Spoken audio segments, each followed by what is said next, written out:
So our hero just finished a little diplomatic meeting with the elves, and get this, he walks away with a legendary blade that he never got in his first timeline. He's holding Endymion, a straight-up kingdom-level treasure, and the smug grin on his face is just wicked.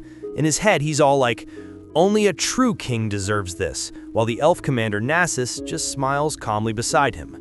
A flicker of guilt crosses his face, but he pushes it down. Hey, he's not technically breaking his promise. Nasus told him to return it only when the Holy Sword appears. Easy loophole! He just won't touch that trash Holy Sword until the Demon King is toast. This divine blade right here, this is all he needs to slice that overgrown lizard to ribbons. Nasus lets out a sigh of relief, happy our guy appreciates the gift, and the hero just nods back, flexing that confident grin. Then, Nasus brings out the sheath, crafted from legendary blue dragon leather. We're talking priceless, mythic-grade gear. Our hero usually goes for those wild, cursed demon blades, but a pure-type sword like this, he can work with it. He can twist it to fit his brutal style. A manic glint flashes in his eyes as he licks his lips, already picturing it. He caresses the blade, whispering its name like a lover, Endymion. He and this sword, they're about to become an unstoppable duo. Nasus just chuckles. A mere level 4 shouldn't even be able to lift that. Our guy's eyes widen. Busted! He forces a laugh. Ha! I've always been kind of strong, you know. But inside, his mind is racing. This bastard, he saw right through my level. The panic sets in. A cold sweat drips down his back. Does Nasus know? Does he know he's the one who killed Sylvia? Could this whole thing, the sword, the friendly chat, be a trap? If it is, then Nasus is a terrifying monster.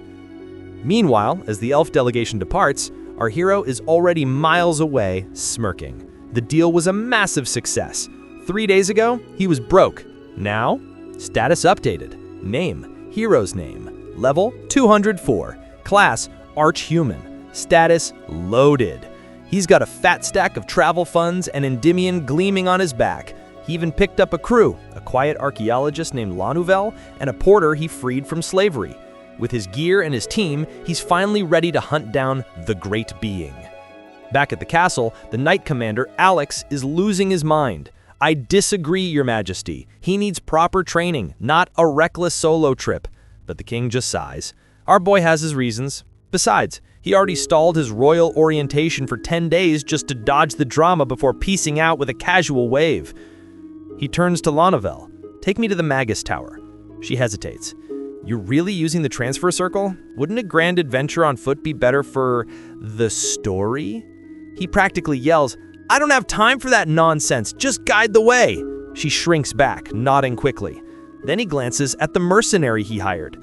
The dude is cleaned up now, no longer a gaunt slave, but a solid, geared-up warrior holding a spear. Cleaned up, fed, and fattened, the hero thinks. Perfect porter material. He asks the man his name. Had bowed, the mercenary says he threw his name away with his chains. He can call him whatever he wants. Our guy pauses, thinks, then sighs. What a hassle. You'll carry the luggage, so from now on, you're porter. Porter bows, grateful. Lanuvel cheers, and just like that, Team Hero is officially formed and headed for the tower. They arrive, and the Magus Tower is an absolute beast, piercing the sky. It's basically a magical airport. Pay the fee, and you can teleport anywhere. As they walk in, our hero remembers a lesson from a wise sage in his first life. Why a tower? The sage's voice echoes. Because being a magician burns money faster than a dragon's furnace. Research, rare materials, explosions, magicians and regular cities just don't mix. They needed a place with rich sponsors, far from noisy streets, where the mana was pure. Their solution? Build up. Stack their labs and homes into colossal towers, reaching for the stars. He smirks. Back in the day, 10 floors was a big deal. Now this thing is a skyscraper. As they enter, they're immediately swarmed by very friendly female mages in some very skimpy outfits. Welcome to the Magus Tower, too! They cheer, pressing in on him. An epiphany strikes our hero. So that's why only old sages make it to the rank of Archmage. He walks up to the desk, and instead of an ID, he just casually drops the king's sealed letter. The receptionist's eyes go wide. A handwritten letter from the king himself? Instantly, they're whisked past the massive line of waiting mages. Our hero's grin is pure satisfaction. Money and power, baby. They're led into a huge chamber with a magic circle. At the far end, an old magician is slumped over on a stone throne, fast asleep. The receptionist marches over and yells, "Magician Nim!" He jolts awake. Yes, where to? She scolds him for napping on the job. He sheepishly claims he was studying the unknown abyss of magic and offers to buy her cake to make up for it. She brightens instantly. Deal. Our hero's inner voice just mutters, "This guy reeks of crime." But hey, as long as the teleport works, not his problem. They step onto the magic circle. The magic mage begins his chant. Blue runes ignite around them. The air thrums with power. The mage raises his hand, energy swelling until whoosh! In an instant, they vanish. A moment later, they reappear on a different circle in a different city. A new receptionist greets them with a cheerful, "Transfer complete." Our hero clenches his fist, a sinister, thrilled grin stretching across his face. No more travel hassle. I could get used to this. We open on a flashback, a memory our hero would rather forget. In his first run, things went south, fast. They're in some ancient ruins and a massive stone golem is waking up. The whole temple is coming down around them. A red-haired knight is screaming, "Everyone to the entrance!" Our boy, a much younger Hansu, is running for his life, grumbling about some mere temple. But his trusty sidekick, Lenouvel, just had to play the hero, dragging them in to investigate. Suddenly, her eyes go wide with pure terror. She screams, "Hero Nim, it's dangerous!" and shoves him with all her might. A colossal stone column crashes down right where he was standing, crushing Lenouvel beneath it. Hansu hits the ground hard, his mind reeling. He calls her name, his voice trembling with shock. He screams it again, pure agony ripping from his throat. The party is yelling, "There's no time! If they stay, they all die!" Hansu staggers to his feet, wincing. He looks back at the mountain of rubble burying his friend. A single hand slips out from the stones, trembling. Lenouvel whispers, her voice faint, that she wanted to stay with him until the very end. The hand goes limp. Her last breath is a plea for him to defeat the Demon King, to bring peace to the world.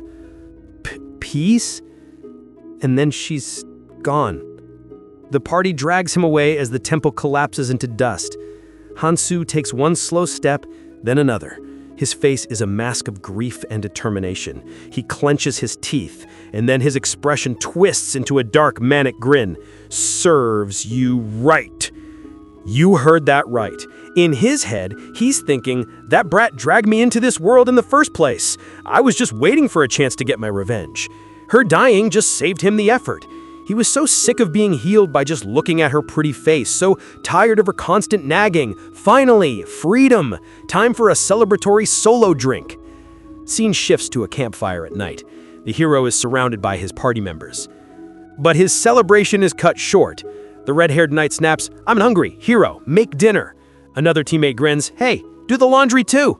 The blue-haired one piles on, "Secure the camp, organize the luggage, and calculate today's supply bills."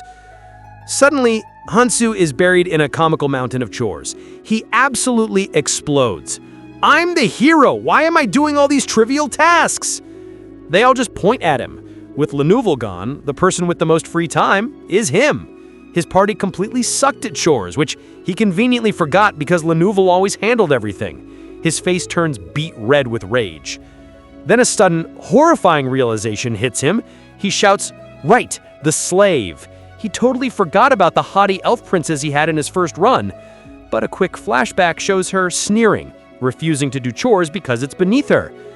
A chibi version of the hero falls into a dark, empty void, crushed by regret. A tiny crying chibi Hansu wails that he should have just saved Lenouvel instead. A ghostly blob of Lenouvel floats in, her sweet voice echoing, "It's time to eat." The hero jolts awake in the present. He shoots up, panting. The real Lenouvel is leaning over him, her face filled with worry. "Are you okay?" she asks softly. Relief washes over him. It was just a dream. A nasty, traumatic memory. He looks at her, and for a second, she looks like a sparkling, angelic chibi. A real angel. He feels something soft under his head. Turns out, he's been using a lap pillow. He sees Lenouvel smiling on one side, but nope. He turns his head. It's Porter's thighs. Porter beams at him. "I'm glad I could be of assistance while you slept, sir." Our hero forces a smile, thinking, just got to endure this. He's torn. If he breaks Porter's legs, he won't have a Porter anymore. He swears to himself he will not repeat the mistakes of the past. La Nouvelle is too valuable to lose to chores. Scene cuts to a bustling desert city with unique rounded buildings. La Nouvelle lets out a sigh, her breath fogging in the air. Our hero asks what's wrong. She complains that this whole journey, teleporting everywhere, doesn't feel like a real adventure. Hansu's face erupts like a volcano. He yells that she should be grateful he's spending his own money to make their travel easy and comfortable. La Nouvelle just whimpers. In his mind, he sees her cornered by magical appliances. That's right, the only reason she's alive this time is because her daily magic makes doing the laundry and cooking a breeze. Porter, bless his naive heart, chimes in, "La Nouvelle is right. We can't level up if we skip all the battles." "Shut up," Hansu barks instantly. He scowls, thinking Porter's gotten way too cocky, acting like a real comrade. "Just shut your mouth and follow me." Porter points to a nearby building. "The mercenary agency. I know this place well." La Nouvelle suggests they could team up with a merchant caravan, fight some monsters, level up, the classic adventure experience. But our hero cuts her off, calling it a useless part-time job. He knows the Demon King didn't even show up for another 10 years in his first run. There's no rush at all. Out loud, he just orders them to follow. Flashback to a lecture hall. A woman labeled Professor Morals speaks. He remembers a lecture from the past. The professor warned him not to abuse his 500% XP bonus and to level up properly through achievements and quests. The worst burden a hero can have is an empty pocket. Back to the present, they stand before a remote mountain village. He smirks at La Nouvelle. "You want achievements? I'll show you achievements." She squints, confused. "Wait, you rushed us all the way out here for this? Is there some Demon King conspiracy clue here?" "Shut up," he snaps, his voice low and serious. "Be quiet in this reverent place." His inner monologue kicks in. Everything is exactly the same as his first run, even though he's here 9 years early. He walks up to a large wooden door and knocks, firmly. La Nouvelle and Porter exchange a surprised glance. The hero bows his head, all traces of his usual arrogance gone. With the utmost respect, he calls out, "Are you there, Master Malong? I am an unworthy hero, begging for your teaching." So, after ditching the conventional adventure route, our hero has dragged his confused party to a remote village. He stands before a large wooden house, bowing respectfully to a great being he calls Master Malong. Lanuel and Porter are just staring like, "Master who?" Our boy just snaps at them to shut up. This is a sacred place. The door creaks open, and a small brown-haired girl peeks out, shyly asking how they know our Malong. This hits our hero like a ton of bricks. In his first run, this girl was a grown woman with a baby. Seeing her as a kid now confirms it. He's really back. 9 years in the past. His memories aren't just some fever dream. But then Lanuel, bless her heart, finally connects the dots. With a look of pure, soul-crushing disappointment, she asks, "The great being we traveled 2 days to meet is a slime?" Our hero absolutely loses it. "Shut up! I won't forgive that cheeky remark!" Lanuel just deadpans that you could sweep up a great one like this with a sack in the kingdom sewers. "Your eyes must be for decoration," he screams, totally furious. "This isn't just any slime." The little girl agrees, adding, "Malong is soft. It's a special kind of softness." Realizing he can't explain this to these stupid barbarians, he decides to show them. He kneels down, his voice dripping with fake sweetness, and asks the girl if he can hold her cute and lovely friend for just a moment. He holds the slime in his arms, and in an instant, it dissolves into a cascade of bubbles and flows into his body. His internal monologue goes wild. This isn't just a monster, it's the most perfect creature he knows. His eyes blaze with a golden light. Yes, this is the feeling. A powerful purple aura erupts around him. He starts monologuing in his head about the flaws of humanity, a prison of bones, the curse of aging, the inability to regenerate. He sees the self as a weak prisoner trapped in flesh, using flimsy powers like magic and dragon hearts to try and break free, but always failing. But a slime's body isn't a prison, it's pure spirit. It has emotion and intelligence with no brain. This isn't just fantasy, it's a scientific insight the savages of this world could never dream of. This is the power that builds bridges, creates flush toilets, and sends humanity to the stars. A single dramatic tear rolls down the hero's cheek. Trembling with the sheer weight of this revelation, he whispers, "Thank you, Master Malong." In his first run, he was too jaded to truly learn. But this time he's engraving the slime's teachings onto his very soul. Automatic system control. He grits his teeth as the slime's power merges with him. His muscles begin to bulge, to expand, to absolutely explode in size. System notification. User is bulking up. His companions scream in shock as he transforms into a chiseled mountain of muscle. A terrified Lanuel clings to his massive bicep, asking how he did it. He shoves her off, worried she'll hurt the slime's rhythm. He tries to explain the protein assimilation function and growth hormones, but she just stares blankly. He scoffs. Of course the savages wouldn't understand. He lays down the big brain knowledge. The human body runs on an autonomic nervous system. Heartbeat, digestion, muscle growth, it all happens without conscious thought. But what if you could control it? A slime does it naturally. By feeling Master Malong's rhythm, by combining that intuitive knowledge with real-world science, he's unlocked a technique that's literally impossible to teach.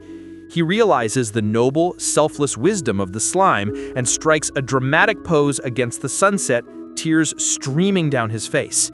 "Thank you, Master Malong." A disembodied voice chuckles. Hoo-hoo. Good. Status window. Skill. Mastery of softness. LV growth rate is increasing smoothly. Scene flashes to a meeting with the enigmatic Professor Morals. She questions his achievement. Learning from a slime? How odd. But our hero, Kong Han-soo, isn't having it. He fires back that it's none of her business how others struggle. He's the one who wasted 10 years of effort only to be dragged back in time. She has no right to talk to him about effort. Professor Morals goes silent. Then she agrees with him. She sincerely apologizes on behalf of the teaching staff. They trampled on his S-grade combat skills with a retest. She apologizes again and then shatters into pieces of light. Our hero is stunned. A real, genuine apology. Back in the present, he stares at his own ridiculously buff arm. He clenches his fist, a vein popping on his bicep. It's amazingly efficient. Even with an incomplete understanding of the slime's teachings, he defeated the Demon King before. Now he's got a new plan. First, he needs to create an alibi for his insane level 204 status. He remembers a certain nice fellow in this area who can help with that. The path forward is clear. He needs top grades in combat, achievements, reputation, and character if he ever wants to go home. A look of grim determination settles on his face. This time, let's graduate Kong Han-soo. Our hero's got one goal and one goal only: graduation. And to do that, he needs to pass 4 subjects: combat capabilities, achievements, reputation, and personality. In his first run, his combat score was off the charts. He could literally solo the Demon King. Achievements and reputation? No problem. They just piled up naturally over 10 years of grinding. But this is round 2. This is a speed run. He's aiming for the shortest, fastest route to get the hell out of this world, and he doesn't have time to volunteer for free. That means even if he can wreck the Demon King, he could fail because he doesn't have the paperwork to prove it. One single flaw could ruin everything. As they're walking through a canyon, La Nouvelle pipes up, asking if they're done with the, Great One, and suggests heading back to the capital. Our hero just smirks. He knows exactly what she's getting at. He tells her to think for a second. This world is crawling with bandits and monsters. Who's protecting this remote village? Nobody. Since they're already here, cleaning up the local pests would be a noble hero's mission, right? La Nouvelle and Porter are instantly moved, their eyes welling up with tears. Amazing! Hero Kang Han-soo has been taking his mission seriously this whole time. Porter declares he's proud to carry the hero's spear. They have no idea. In his head, our hero is just thinking, a hero's mission? Such bullshit. He doesn't have time to clean up small fries. He tells La Nouvelle there's a cost-to-benefit ratio for this stuff, And lucky for them, there's a perfect high-value target right around here. We flash back to his first run. The elf princess Sylvia is screaming, "No!" as a younger Hansu raises his sword to strike down a massive dragon. His entire party, La Nouvelle, a burly warrior, a red-haired knight, is frozen in shock. The blue-haired sage of the group pleads with him. A hero delivers hope, not death. Sylvia stands protectively in front of the dragon, yelling that dragons are sacred siblings to the elementals. He can't just slaughter one for the sake of humans. Our hero just clenches his fist, thinking of her as a human-hating nuisance. La Nouvelle and the others chime in, saying dragons are gentle by nature, that violence isn't the only way. He gives them a creepy, stitched-together smile, thinking, what should I expect from you guys? All he can see is the mountain of EXP he's losing, the powerful dragon heart that could help him crush the Demon King. These so-called comrades, they were just obstacles who talked a big game but blocked his path to power for 10 straight years.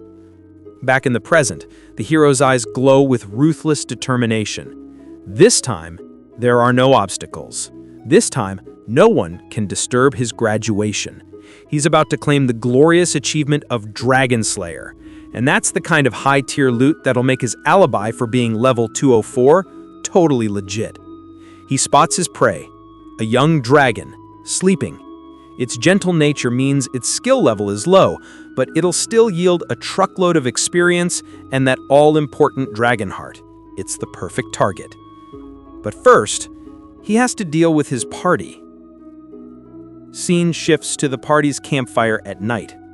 He thinks to himself, these guys are troublesome. La Nouvelle is a famous scholar.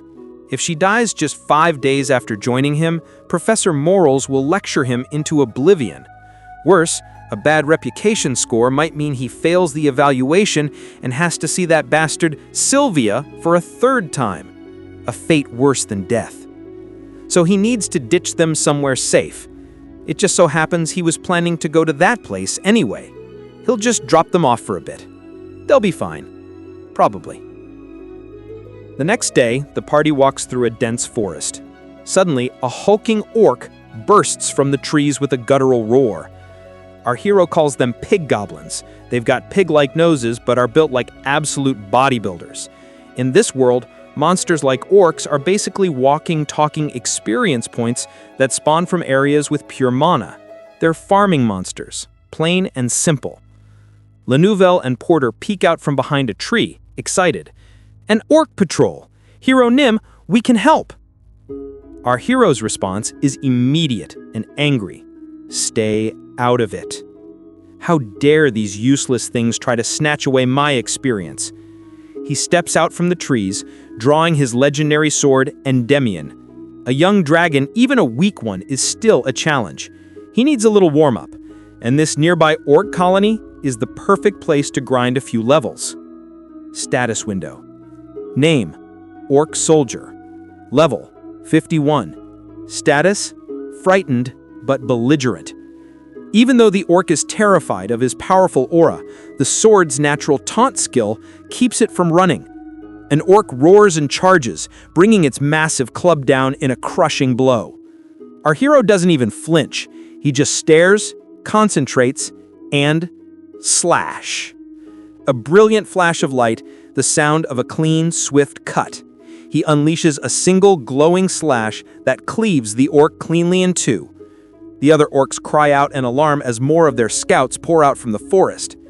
Our hero just smirks. Every little bit helps. It's a growth method that Professor Morals will like. The orcs are swarming, and Leneville and Porter, bless their heroic hearts, charge forward to help.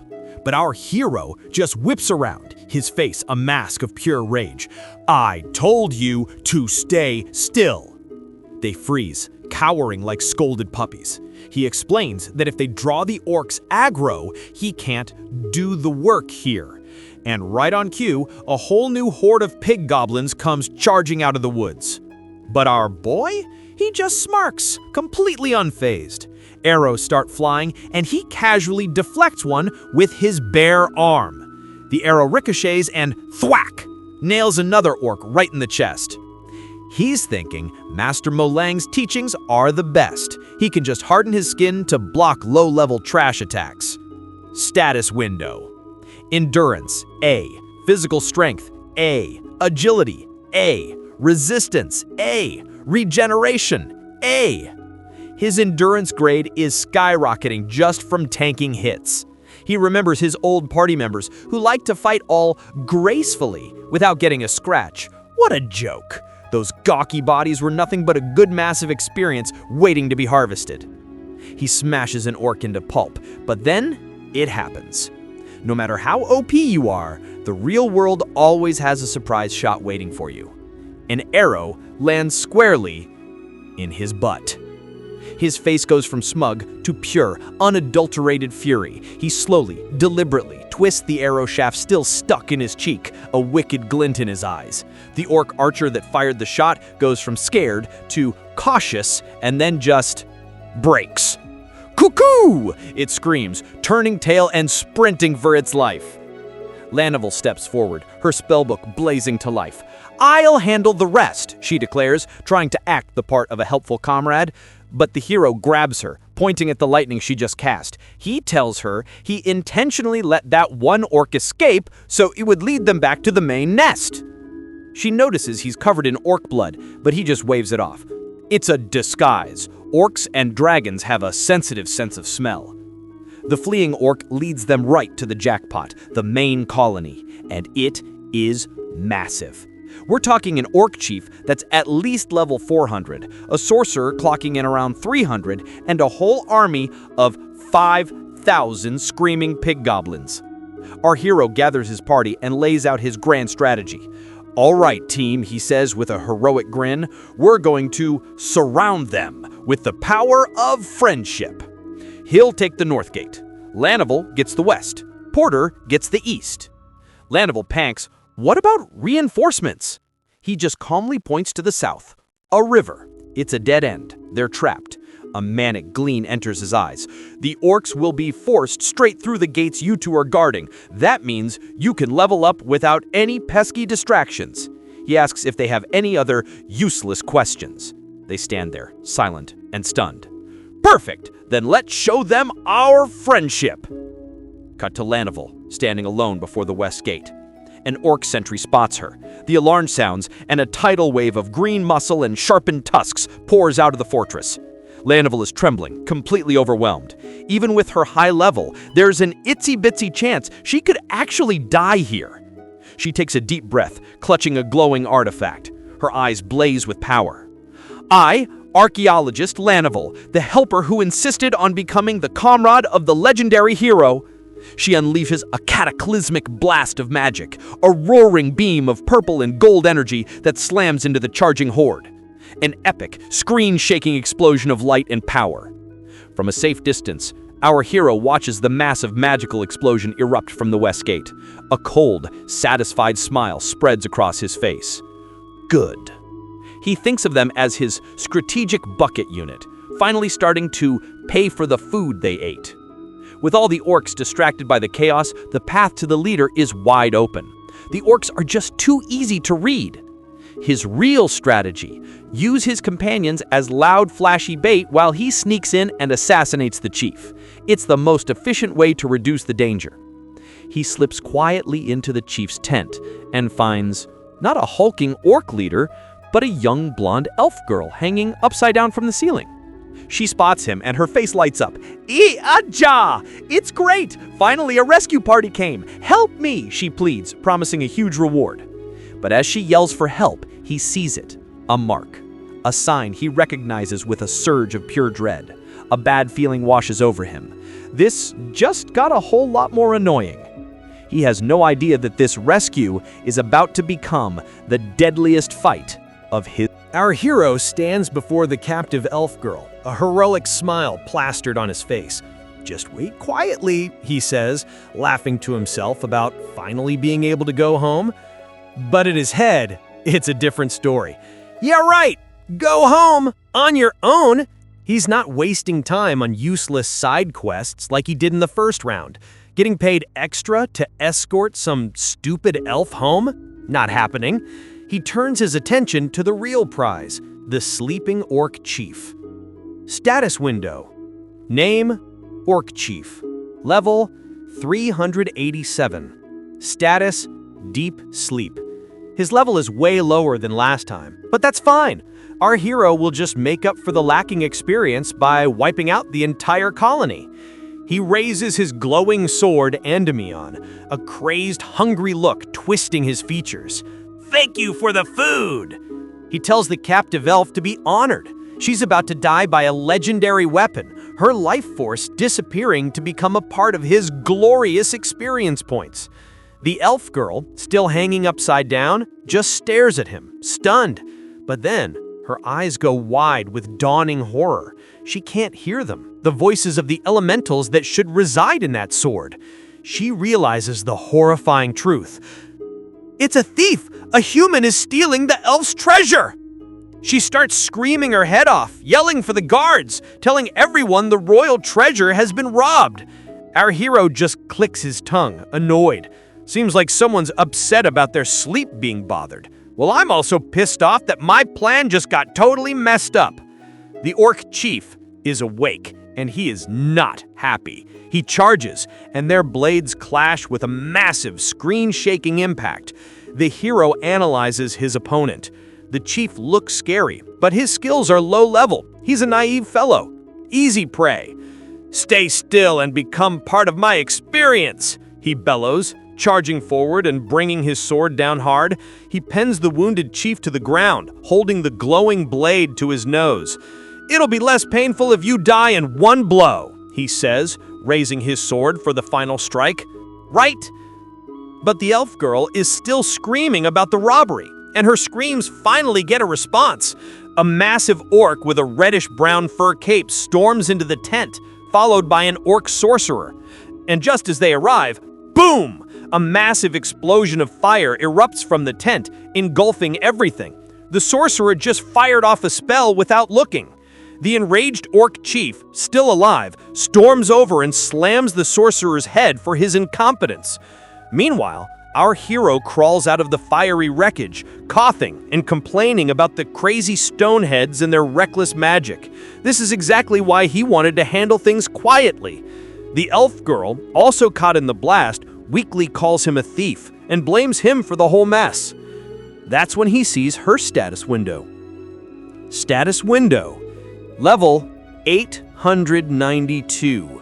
Status: cursed, confused, fractured, and burned. Level 892? Our hero is completely shocked. How is there an elf this powerful in a place like this? He remembers a similar case from the black market in his first run, a mystery he never solved. But right now, he couldn't care less about her backstory. He pulls his bloody sword from the ground, groaning. The elf is in critical condition. Without immediate healing, she's going to die a meaningless, painful death. So he makes a heroic decision.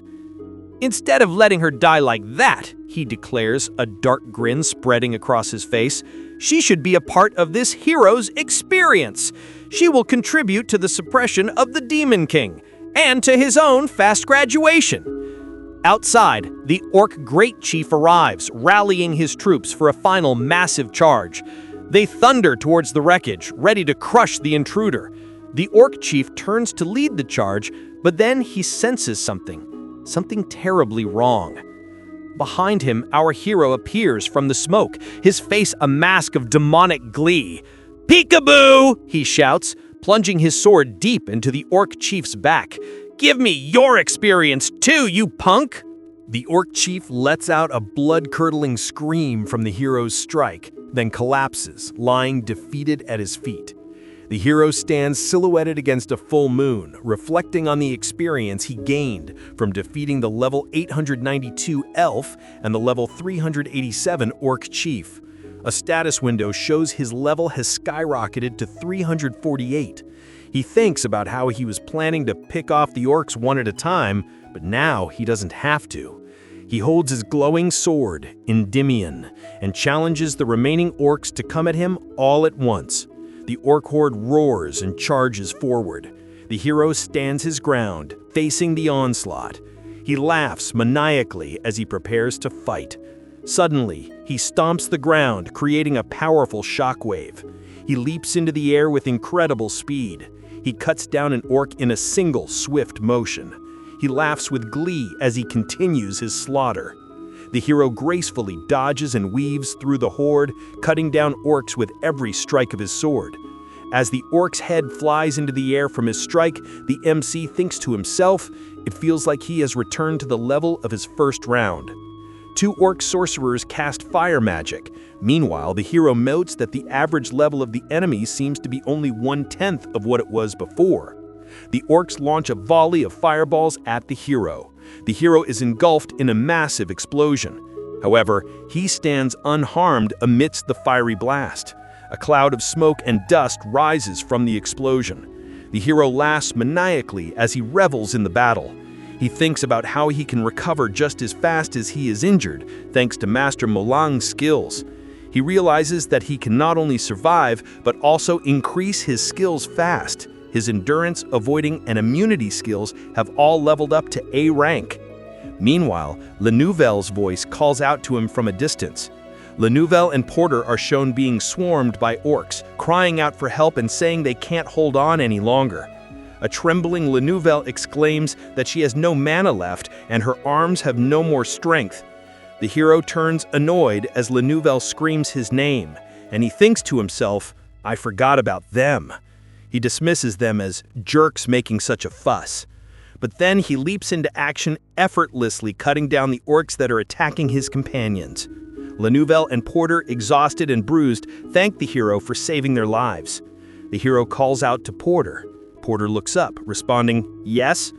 The hero asks him why he tried so hard to hang on, explaining that his command to attack 1,000 orcs made no sense, and he could have just backed off after dealing with a few. Porter remains silent. He explains that the hero freed him from his life as a slave, and from that moment on, his life belongs to the hero. The hero is taken aback, thinking to himself, he got me. I never thought that I would hear those words here. A flashback shows the elf princess, Sylvia, contemptuously saying, what jerk, you're just a human? The hero reveals that he actually wanted to hear those words of loyalty from her. La Nouvelle asks the hero if he's really okay. Porter and La Nouvelle express their concern, suggesting he needs rest and that they should return to the village. However, the hero dismisses their worries. He explains that he wants to get rid of the remaining orcs, but his companions are too exhausted to be of much help. He thinks to himself, how can I miss the perfect chance of sending you two off? He orders Porter to contact Prince Nasus as soon as they reach the village and earn the price for taking care of the elf who is attacked by the orcs, to which Porter agrees. Suddenly, a purple, ethereal mist begins to form around the hero. Professor Morals appears before him, and he greets her with a smug smile. He confidently reports that there have been no problems so far. She contradicts him, saying, no, unfortunately, there is. A flashback shows the captive elf girl from the orc camp as Professor Morals asks the hero, haven't you taken away the poor elf's life without hesitation? Professor Morals lectures the hero, stating that as long as there is life, there is hope, and one shouldn't give up so easily. The hero retorts that she is mistaken and that he did not give up on the elf he met at the orc's colony. Professor Morals covers her face in shame as the hero explains that the experience of level 892 has become his experience. She tells him that a person with a stubborn heart will become unhappy and that he can't enjoy happiness if he doesn't seek it. She advises him to cherish his new bonds as he may find a happiness he didn't know existed. With those words, she vanishes into thin air. The hero sighs, thinking that new bonds are hard. He scratches his head, deciding he'll think about it after eating up the dragon. He thinks that he will be happy once he eats the dragon. Meanwhile, the scene shifts to a shadowy cave where a colossal dragon lies fast asleep. The dragon's eye snaps open, glowing with a menacing red light. The hero thinks to himself, I found the right address. The den where the young dragon lives. The ground begins to shake violently. Suddenly, a massive, terrifying purple dragon emerges from the darkness, towering over the hero. A status window appears for the dragon, identifying it as a level 888 Chaos Dragon King. The hero, however, smirks. He thinks to himself, the owner of the den hasn't changed yet. RMC, holding his glowing sword, faces the massive Chaos Dragon, thinking that he suffered from trauma in his first life, not that long ago. The terrifying dragon stretches out its massive claw, swiping to strike him. He dodges, but internally curses, "Shit!" realizing he keeps forgetting his current weakness with his senses, even though he knows it intellectually. He reminds himself that it's only been a week since he was summoned to this world. The Chaos Dragon roars, lunging at him. Suddenly, the scene shifts to a flashback of the hero in a dark space, with Lenouvel's voice asking if he's okay. With visible bruises, Lenouvel scolds him, "You're being too rough, Alex." But he just grins. "Relax, the healers healed me completely. If the hero can't stand, it's his spirit that's weak." This was merely a week after his first summoning. As he recalls the trauma of being constantly beaten up during testing and training, he realizes that because of this trauma, he doesn't know much about what happened or who left during that period of time. Ghost Dragon Nebius. This dragon's ranking went down due to the revival of the Demon King Pedinor. However, it's considered one of the 5 disasters by the natives of Fantasia. He recalls traveling and fighting the 5 disasters in his first life, but he had only heard terrible rumors about the dragon since he left this area long before it became a major threat. The massive Chaos Dragon stares him down. Unnerved, he decides to change his plans. He spins around and flees, telling himself he needs to retreat from the scene. He remembers the dragon's status, dusk. It meant the beast didn't have much time left. In his first life, the young dragon he met must have claimed this empty lair after this one perished. He realizes there is no way to handle a monster carrying so much experience, especially one already on the verge of death. What worries him even more is the thought of being ridiculed, a so-called hero defeated by a dragon he hadn't even hunted. The hero runs for his life, scaling the walls of the cave. The dragon lunges after him. He screams in terror as the dragon's massive jaws close in. He realizes he had been mistaken about the true owner of this place, and trying to talk was pointless. Dragons lacked interpretation skills and would never understand him. Dragons were creatures of violent instinct, and the sheer number of SS rank skills they possessed was proof they had taken countless lives to amass such experience. He thinks to himself that a hot-tempered dragon would never let an intruder go. The Chaos Dragon bursts out of its cave in furious pursuit. It lets out a low growl, its eyes fixed on its prey as it prepares to take flight.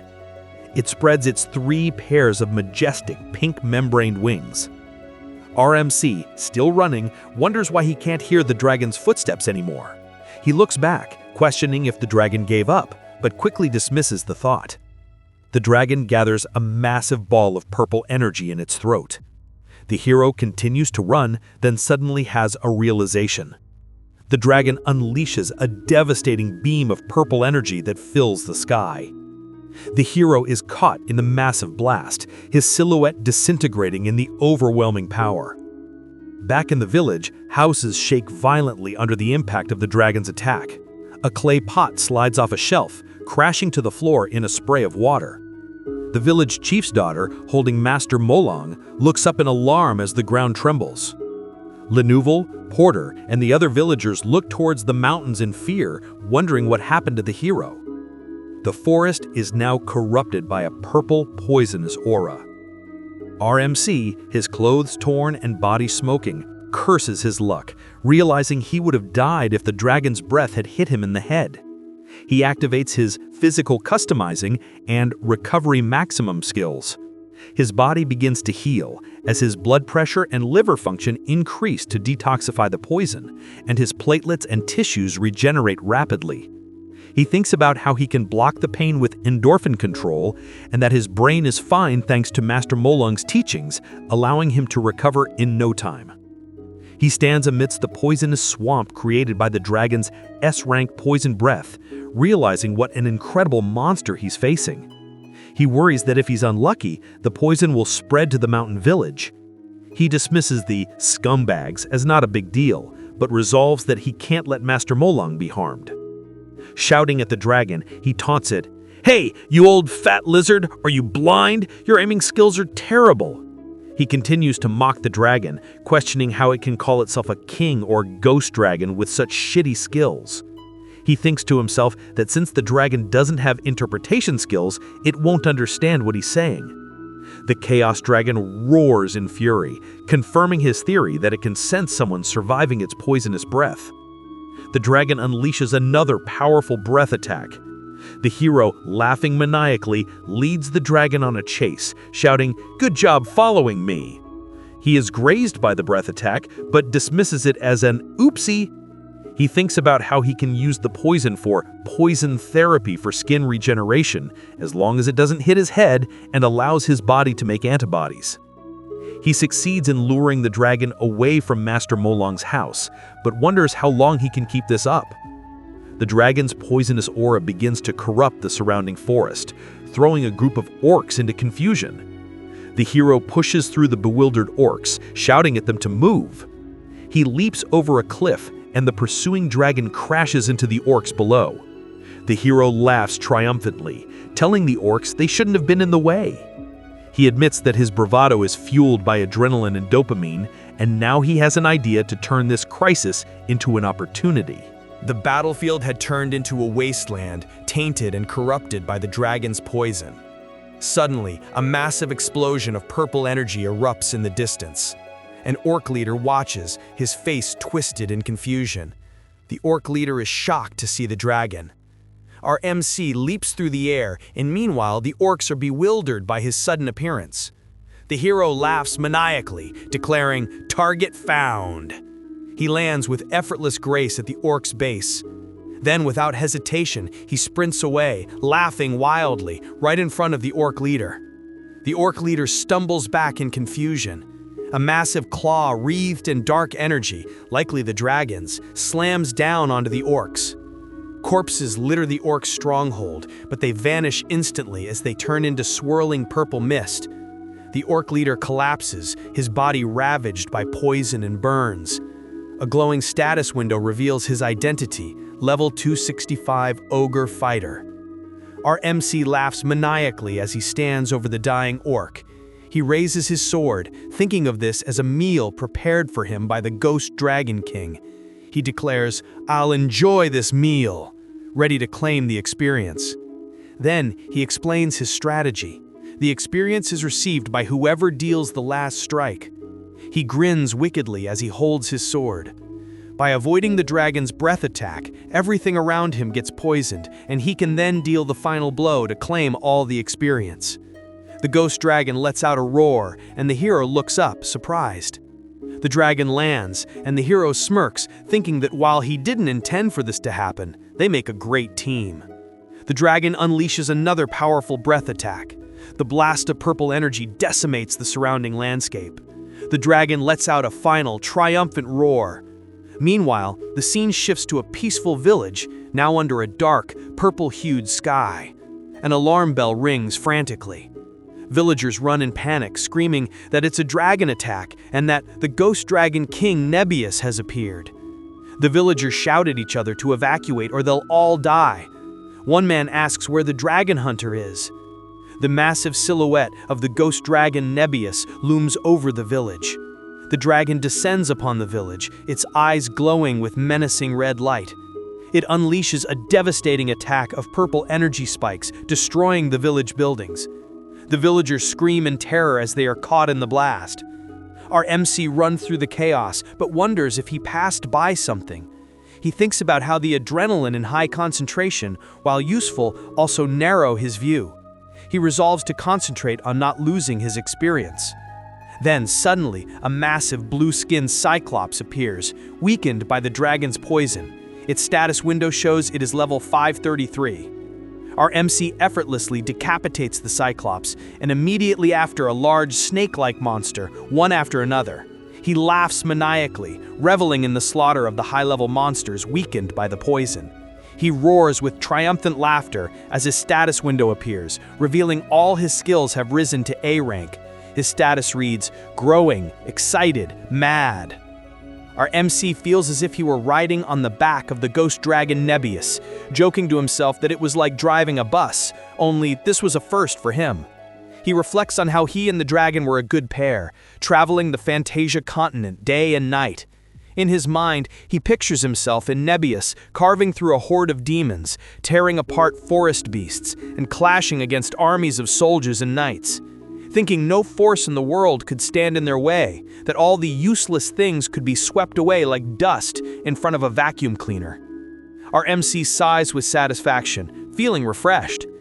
His status window appears, showing he has reached level 903. He notes that if he wants to grow more, he'll need a big war with the Demon King to get more experience. He hears a faint "Chow" from the dragon, ready for the next phase of his plan. But then, the dragon, Nebius, collapses to the ground, drained of all strength. The hero looks down at the fallen dragon thinking, I had fun.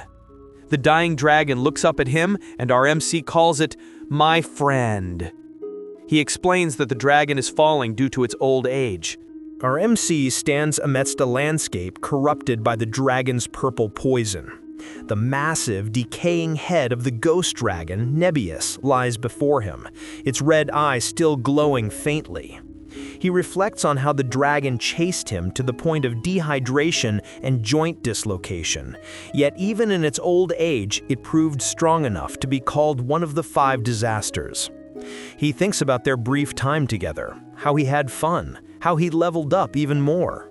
But then Professor Moral's words echo in his mind, reminding him that new bonds are valuable. He scowls, thinking this will take a toll on his reputation. The dragon's poisonous aura spreads further, dissolving the skeletons of its victims.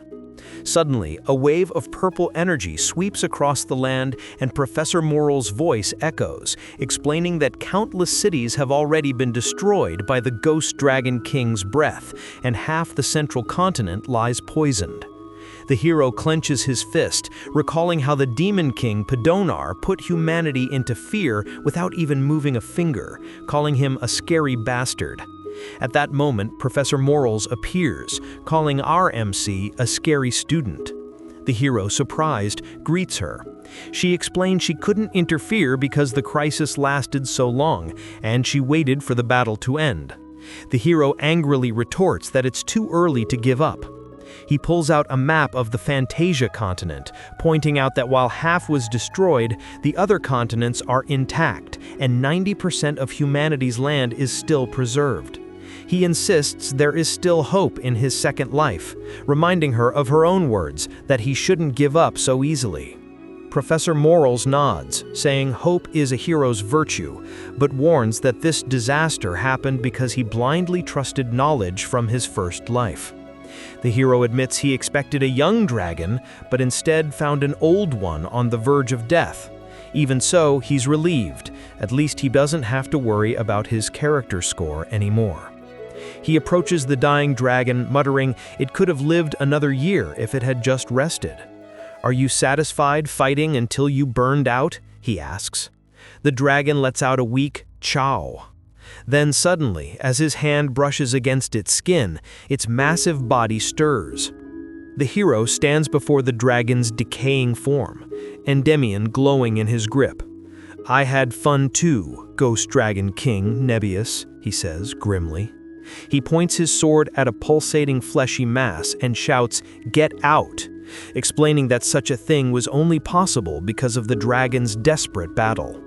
From its skin, grotesque tentacles burst forth, forming into a monstrous abomination. In the next instant, it explodes, splattering poison everywhere. The hero is drowned in a flood of venom, laughing maniacally as he calls it an even greater spirit than the Demon King Pedonar. A status window appears. He has become a level 999 plus Chaos human, with SS rank skills in Tolerance, Chaos, and Madness. He roars with laughter, marveling at how his race, name, status, and skills have all turned into Chaos, Chaos, Chaos. yet his expression falters as he notices a mosaic covering part of his new skill window. He confronts Professor Morals, demanding answers. She warns him a hero candidate hunting the Chaos Dragon is impossible, that such a feat should only happen when a hero has matured, gained loyal comrades, and the dragon has returned to nature. This can't be a reputation you earn just by returning to the past, she insists. The hero smirks, pretending ignorance with a childish, "Really?" He clutches a pulsating dragon heart, admitting he just wanted a young dragon for experience, but accidentally captured Nebius instead. He begins to absorb the heart. Professor Morals panics, telling him not to touch it before the higher ones can research it. She promises to uncover the mosaic skill as fast as she can. But before he can answer, she vanishes, leaving him with only her warning. The hero scoffs, calling her inflexible, a dog without an owner. He grips the dragon's heart, grinning wickedly. Pandora's box exists to be opened. If it wasn't meant to, there wouldn't be anything inside. He reflects that humanity's instinct to break rules is what created knowledge and civilization. With a manic glint in his eyes, he mutters, "Now, let's scratch the lottery." He notes that the dragon heart is as big as his hand and contains the powers and abilities of the Ghost Dragon King. He smiles, thinking, "It's soft." He says, "Then let's," and proceeds to eat the dragon heart. The taste is described as a mix of raw liver, jelly, and tartar sauce. Suddenly, a jolt of purple energy shoots through him as he absorbs the heart's power. A powerful draconic presence begins to awaken within him, a red dragon eye opening inside his consciousness. The hero screams in agony as the dragon's power surges through him, while purple energy erupts from his eyes. The hero is shown enveloped in a swirling vortex of purple, chaotic energy. The ability of chaos that the Chaos Dragon contained is now squirming inside our guy's body. Our guy clutches his arm as his body is racked with pain from the Chaos Dragon's power. He describes the feeling as being blended in a mixer and compares it to the pain a perverted forest master or sword master would be desperate for. But then, he lets out a massive yawn, and the draconic presence within him seems confused. He tells the dragon's consciousness that he's not a pervert and doesn't want to be an idiot and endure the pain. Our guy explains that he increased his endorphin emissions, making it feel like he's in surgery with partial anesthesia. Now, he's bored, asking the draconic presence when this will end. The scene transitions from the dark, chaotic space to a bright, clear sky. The hero stands on a barren landscape, asking if the transformation is done. He decides to check his mysterious skills. He summons his status window. The previously mosaic skill, which was Madness SS and an unknown skill, is now revealed to be Divinity F. He realized that the rank being marked means the skill is activated. He smirks, thinking, well, okay, dismissing the importance of his new skill's name, since as long as the effect is okay, it doesn't matter. He opens the Skill Ability tab to investigate further. The skill's description appears. Its name still mosaicked, ranked F, with the effect Does Not Forget. He frowned, wondering why the rank effect remained hidden. He questioned what the skill Does Not Forget and wonders if it's a bug. He stretches, deciding that it doesn't matter if the effects aren't great. Meanwhile, he thinks about how this unexpected development will make the great teachers who send back people panic, which makes him feel good. He laughs to himself, deciding to treasure this excited feeling. He resolves to go back to the village where the Great One lives. The scene shifts to the village chief's house, where a relieved Lenovo calls out to the hero. She and the porter scold him for being late, saying they thought something went wrong. Our guy, looking disheveled, awkwardly agrees that they seem very worried. He asks about the large spread of food on the table, wondering if they troubled the chief's house. Lenovo explains that the elf undertaker came with a lot of rewards sent by Prince Nasus. Meanwhile, Master Molong is happily munching on a piece of bread. Our guy thinks to himself that he doesn't like his companions eating with his money, but he won't say anything because Master Molong is happy. Lenovo explains that everyone was worried because they didn't hear any news from him for a week and asked what he was doing. Our guy is surprised by her question. He asks if they really don't know what he did. Lenovo protests that he never told him his schedule, so how could they know? Porter adds that the Ghost Dragon King, who hadn't appeared for 500 years, suddenly showed up. Lenovo explains that it was a huge disaster that made them think it was the end of the world. She concludes that they thought the hero had died in the incident. The hero is genuinely surprised by their ignorance. Through her sobs, Lenouvel admitted she'd been overeating because of the pressure. Porter adds many heroes from the continent tried to defeat the dragon, but they all failed. That half of the continent became uninhabitable, calling it a disaster that happened even before the Demon King's invasion. Our guy froze in shock, and then a sudden realization struck him. Does humanity still have hope? A flashback surfaced of him using the Ghost Dragon for experience, thinking of it as the level-up bus. Together, hero and dragon had crossed continents, but their adventure left no survivors. Even if anyone saw him, they wouldn't have recognized him, as not many people knew the face of the newly summoned hero. He adds that his face was also blackened by the poison. He thinks about how he gave up halfway through turning the middle continent to ashes, worrying that his reputation score would be ruined. But no survivors meant no witnesses, meaning no ruined reputation. He declares that there is still hope. He reflects that his reputation score was still intact, which meant there was still hope. He could raise both his reputation and achievement scores. He tells a confused Lenouvel and Porter not to be surprised. He announces that he has defeated the Ghost Dragon King and proudly declares, "I am the one." Lenouvel and Porter are speechless, staring at him in disbelief. With horrified faces, they ask if the hero really defeated Nebius.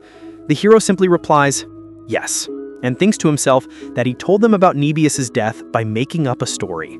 They both look up in awe as the hero tells his fabricated story of how Nebius died by his hands. Our guy thinks to himself that the part about him waking the dragon and causing it to go wild will be edited from the story, as it would ruin his reputation. Lenouvel and Porter are still stunned and speechless. From outside the village chief's house, shouts of "Amazing! Dealing with the 5 disasters on your own?" can be heard. The hero feigns surprise, saying he thought they wouldn't believe him. Lenouvel enthusiastically declares that they believe him. The porter adds that he noticed his extraordinariness at the auction house. Our guy in his mind, complete crime success. However, besides these 2 idiots, no one will believe I defeated the Ghost Dragon King.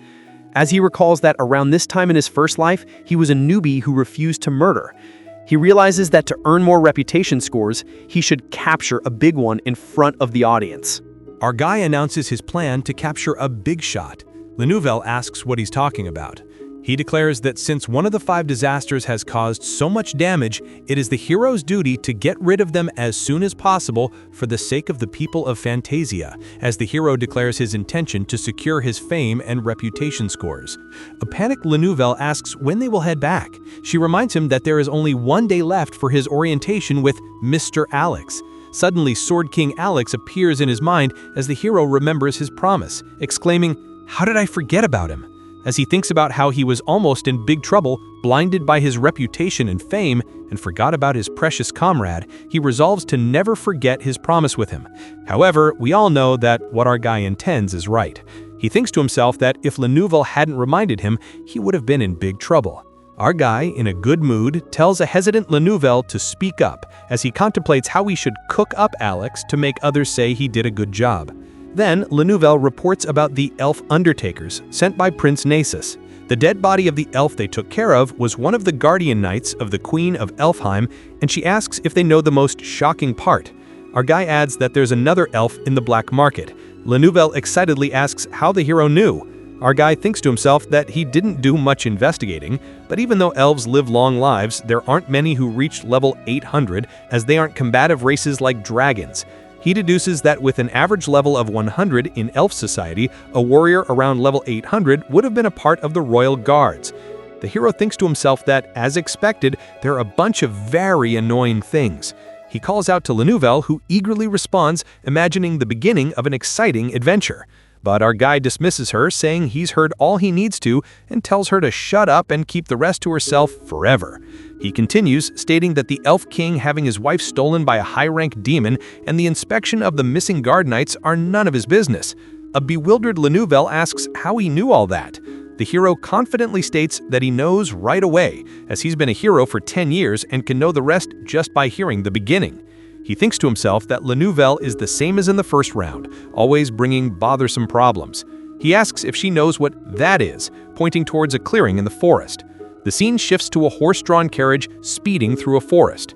The carriage is being pursued by a group of mounted bandits.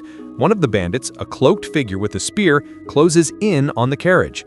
The carriage driver frantically urges the horses on, telling his passenger to hang on. Our guy, watching from a distance, thinks he's seen the fancy carriage before and wonders if they're being chased by bandits. He then tries to recall, using his physical control to enhance eyesight. Then suddenly, he remembers. He recognizes the symbol on the side of the carriage, a memory from his past. A bespectacled princess appears.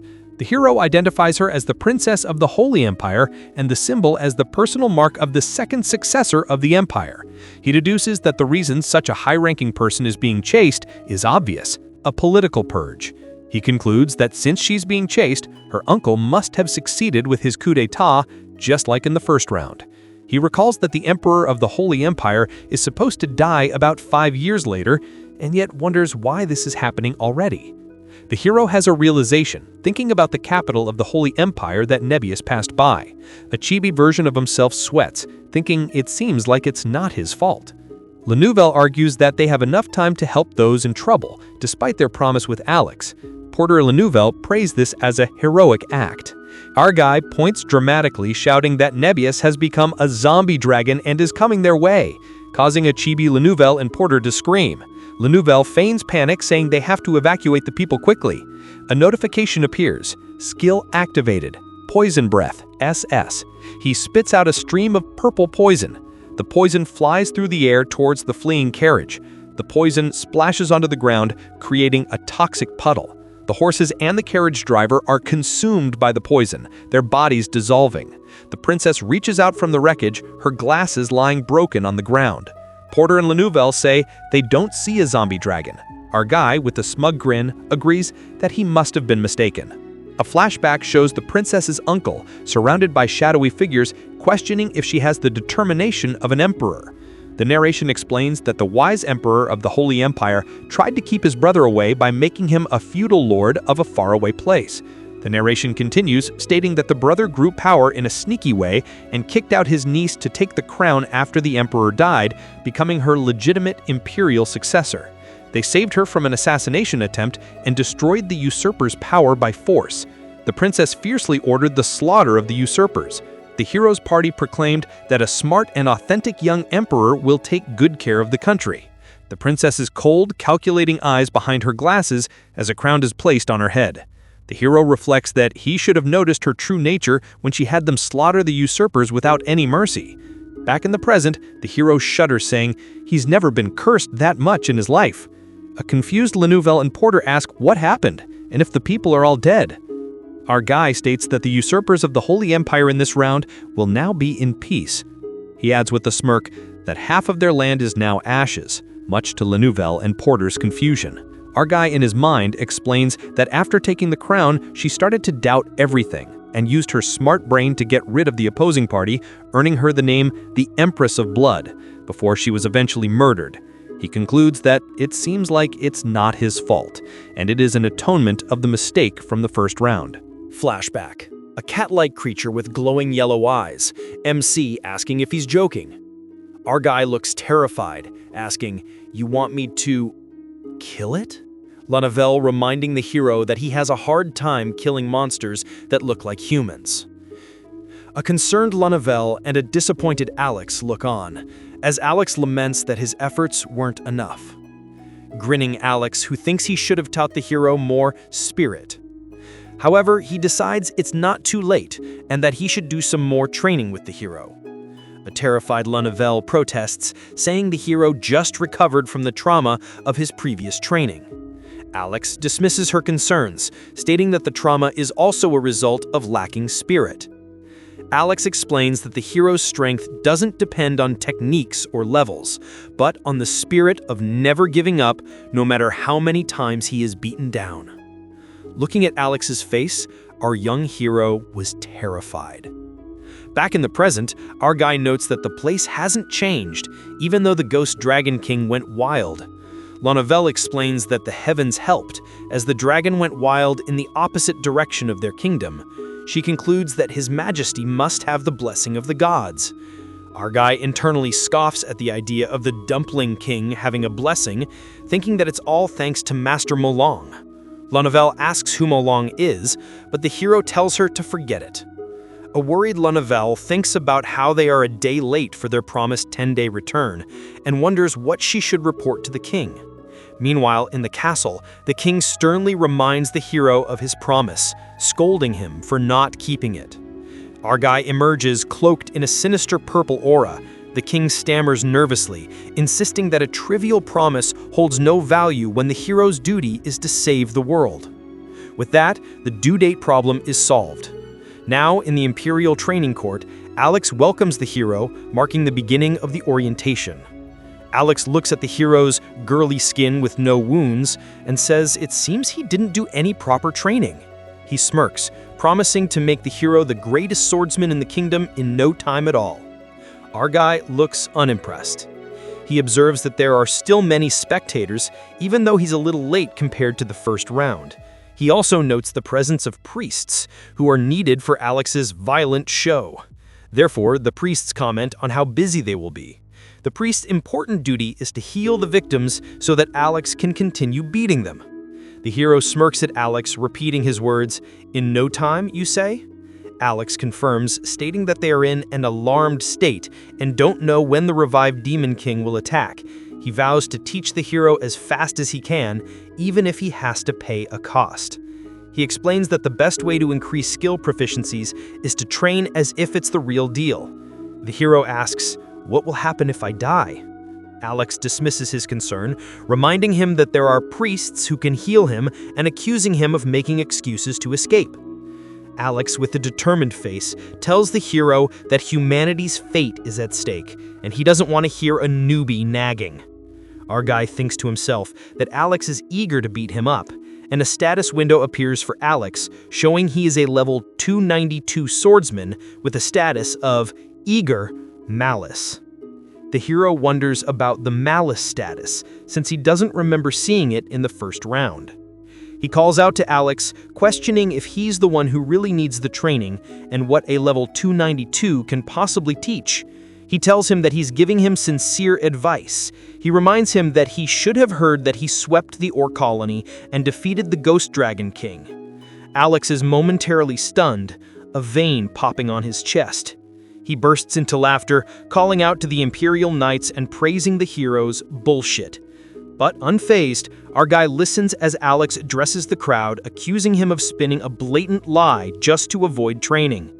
He reflects, well, Dumpling King was like that too, and decides to check his own abilities. Showing he is a level 999 plus Chaos human with multiple SS rank skills, he confidently thinks that he won't be a match for an army of 1 million Alexes. The hero thinks about the mysterious F-rank skill he obtained after defeating the Ghost Dragon King.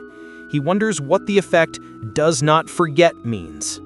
Suddenly, Alex punches him, shouting that you don't speak before attacking in a real fight, and that you always have to be aware of surprise attacks. He lunges at the hero, demonstrating his point. The hero notes that while Alex said the same thing in the first round, he is now aiming for different parts of his body. He realizes that Alex is distracting him with setup punches, and his real aim is a low kick to the groin. The hero thinks, geez, jerk, he's so childish. He dodges the attack, thinking that he won't let Alex hit him there because it would feel like shit, even though he could have shown off his S-rank endurance. The spectators cry out in shock as our guy knocks down Alex. The hero stands over a defeated Alex, telling him to stop bragging and get up, as a real enemy wouldn't wait for him. A trembling Alex, lying on the ground, mutters, "You bastard, I will kill you."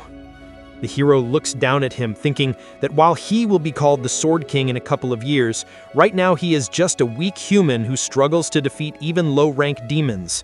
He grabs him by the hair, questioning how he can try to teach others in his current state, telling him he still tries to teach others despite not having enough training himself. He lectures Alex, telling him not to judge others by their looks and speculations, as the wise ones hide their true ability. He adds that all fights have a 50% chance of winning or dying. He calls Alex a proud idiot who ignores this law and dies early. Our guy, with no mercy, throws Alex to the ground with a powerful slam. A priest panics, shouting that Alex might die at this rate, but the hero retorts that obviously people die in a real fight. Alex struggles to get up, muttering that he can't lose to the hero. Our guy tells him he was giving a valuable lesson, yet Alex is denying reality.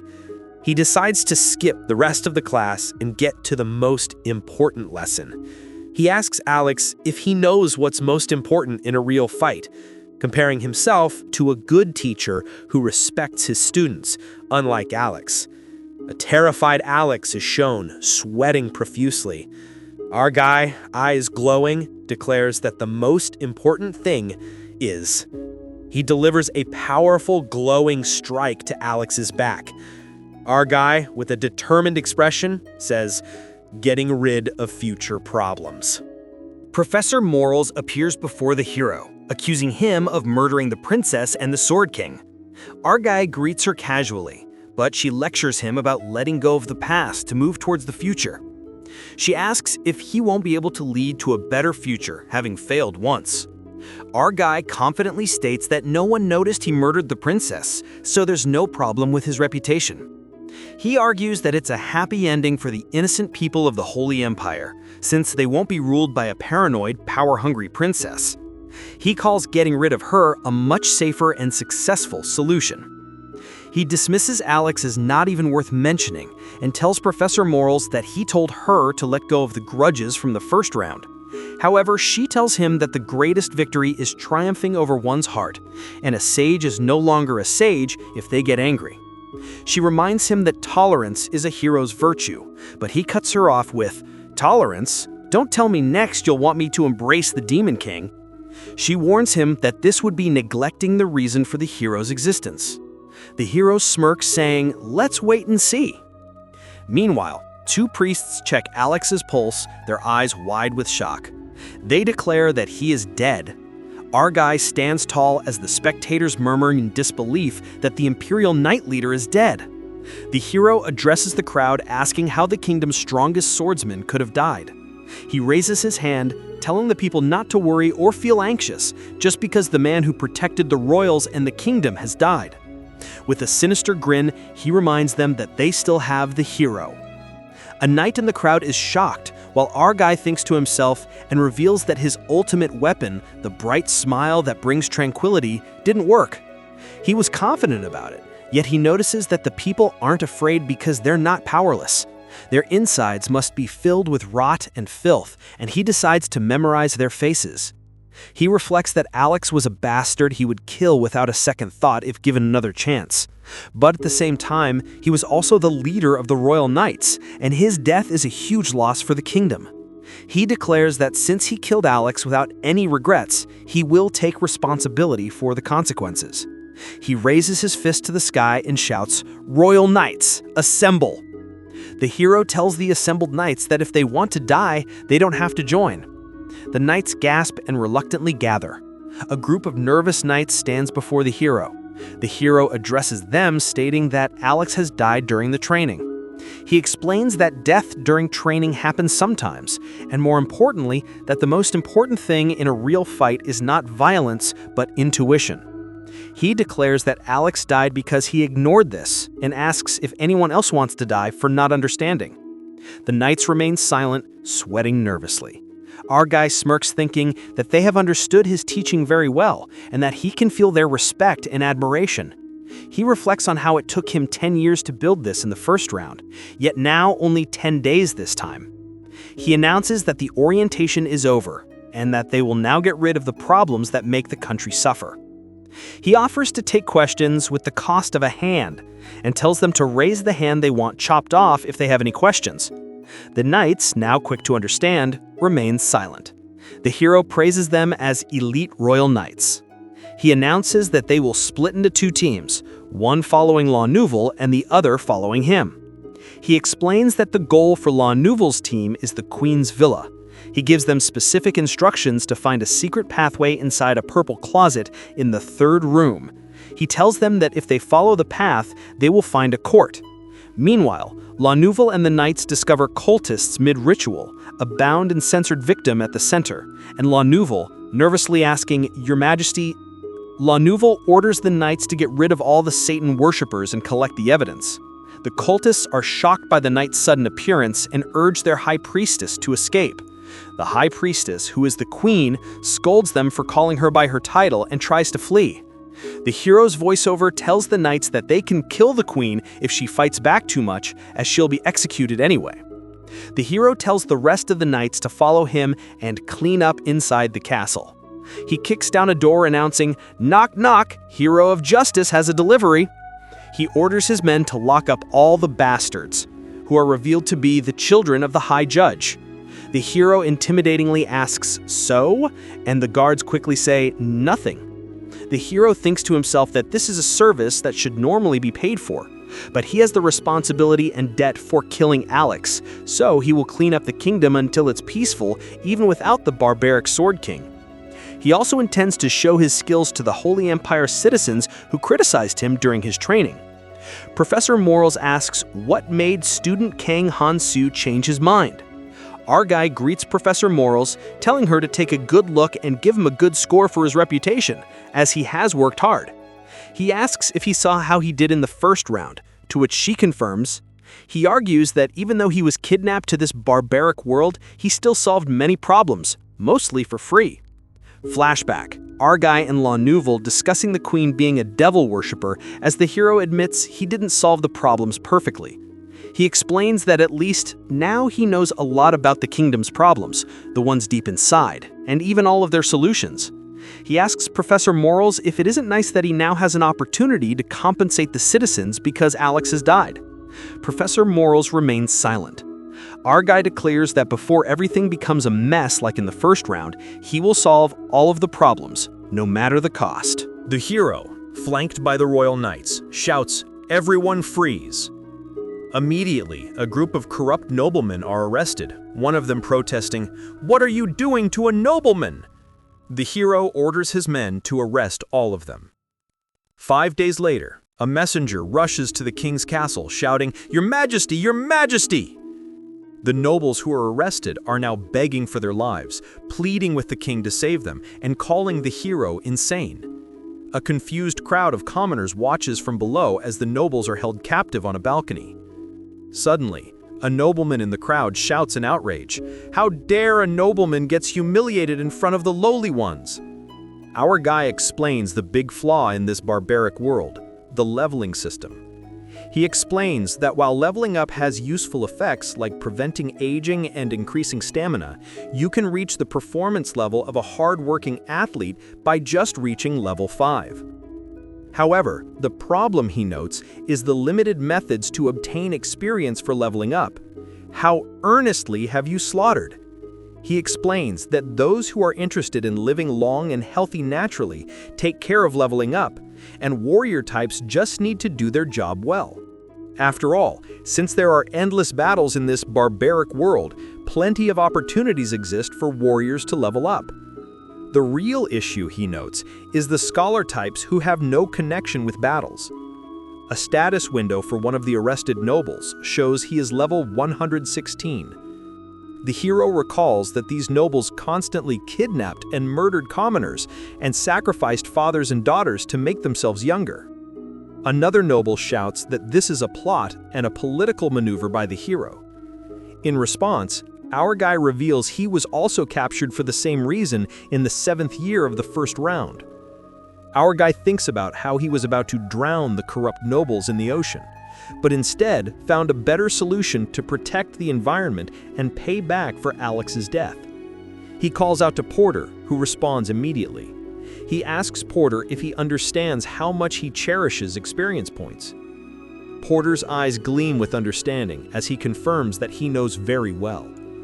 Our guy thinks to himself that even if he finishes cleaning up, a person like Alex is needed to keep the waters clean. Therefore, he decides to give the kingdom a new cleaner to replace Alex. Our guy declares that he will feed these masses of experience points to the Porter for bait. Porter is brutally killing the nobles as the commoners in the crowd cheer him on, shouting that the nobles deserved it. Meanwhile, a shocked woman gasps as the hero thinks about how he can finish the annoying search and revenge quests from his first round in one go. How cost-efficient! but he notes that executing the small fry nobleman is just an appetizer. He thinks to himself that he put in a lot of effort to bring the guests for the main course. The queen and other captured nobles are shown tied to posts, pleading for their lives. A young boy cries out for his father, who was one of the captured nobles. The queen, who was captured for worshipping the devil, screams in despair, calling him a criminal who has insulted the royal family and will pay the price. The hero dismisses their endless nagging. He lists their crimes being related to a demon, assassination, loaning businesses, stockpiling, and bribing, all while making the people suffer and still calling themselves the royal family. He concludes that since they are the children of a Satan worshiper, their deeds are understandable. With a cheerful, crazed expression, he orders the execution of all of them. Porter hesitantly asks the hero if he can't give them another chance.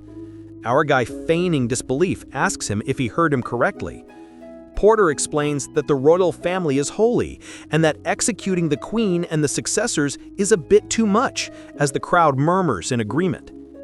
Our MC is shocked by Porter's stupid and weak words, calling him a barbarian and saying he needs more education. He lectures Porter, explaining that the royals' crimes are clear, and if they spare them, no one will trust the country or the hero.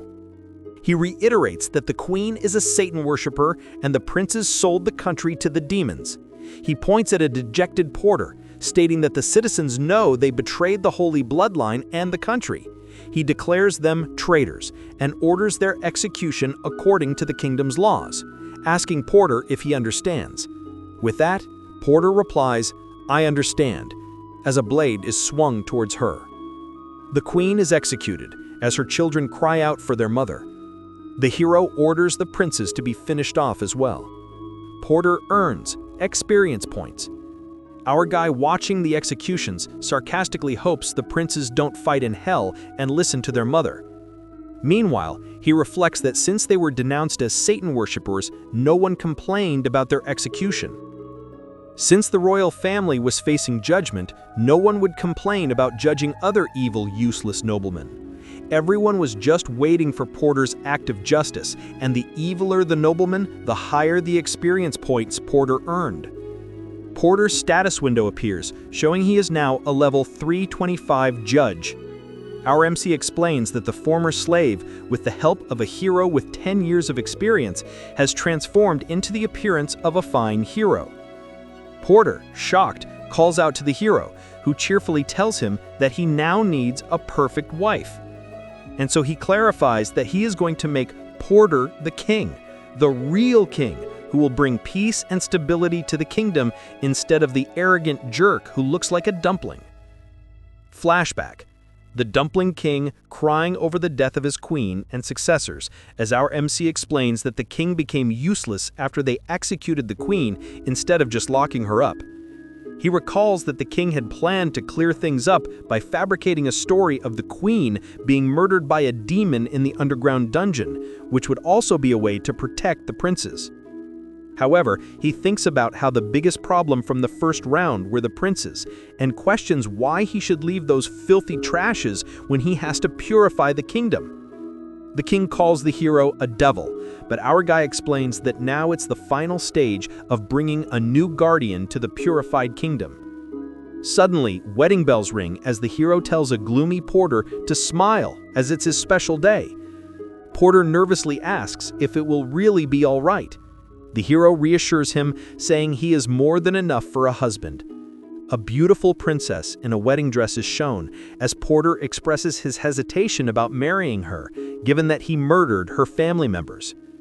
Our guy dismisses his concerns, arguing that it was an execution, an act of justice according to the law.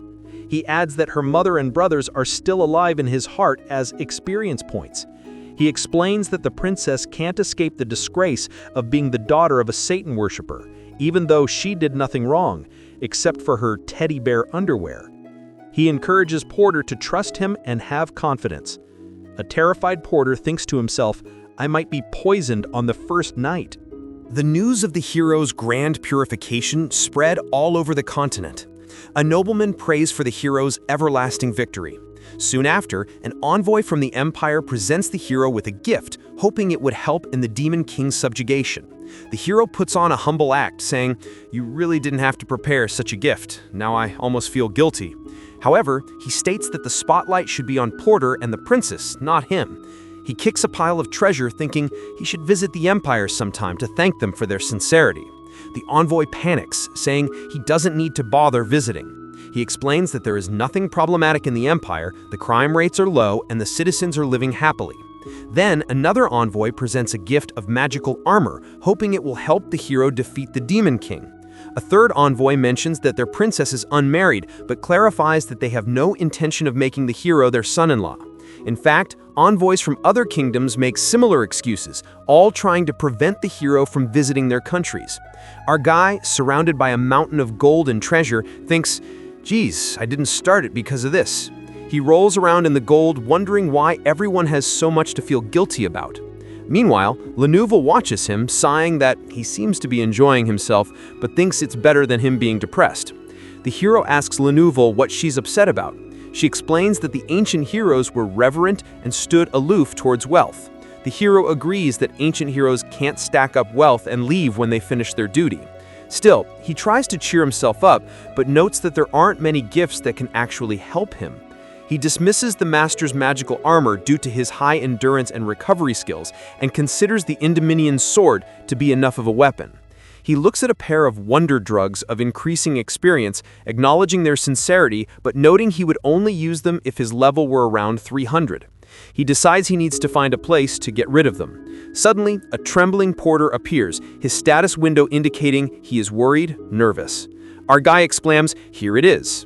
A suit of shining golden armor is presented. Porter wears the magnificent armor, now looking like a true paladin. A porter nervously asks if he can really receive all of this. Our guy, without hesitation, says, "Of course," then tells him to deal with all the gifts and equipment, and a grateful chibi porter thanks him. MC sternly tells him to keep in mind that he should get rid of the equipment and other stuff for doping by using or selling them. He specifically warns Porter not to sell the wonder drugs that increase experience points, but to drink them, threatening to kill him if he catches him selling them. With a demonic grin, he adds that if he does get caught, he will become the hero's experience points right away. Terrified Porter, now looking like a cracked egg, promises to keep it in mind.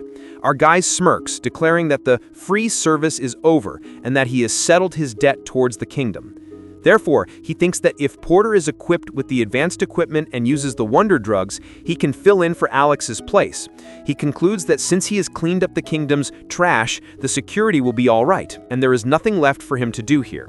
He calls out to Lenouvel, who eagerly responds, "Yes, you don't need to give me anything." Our guy shoots back coldly, "Of course not. Are you crazy?" Poor Lenouvel lowers her head, disappointment written all over her face as she falls silent. The hero tells her to follow him and that he will show her what a genuine hero is. He instructs her to just tell others what she sees and feels. Lenouvel asks what he plans on doing, and the hero internally criticizes her for acting cute. He declares his intention to complete the task of achievement. A confused chibi Lenouvel, with a question mark floating above her head, asks, "Achievement?" Our guide tells her she'll know if she follows him. Reflecting, he thinks to himself that he should now really prepare for his graduation.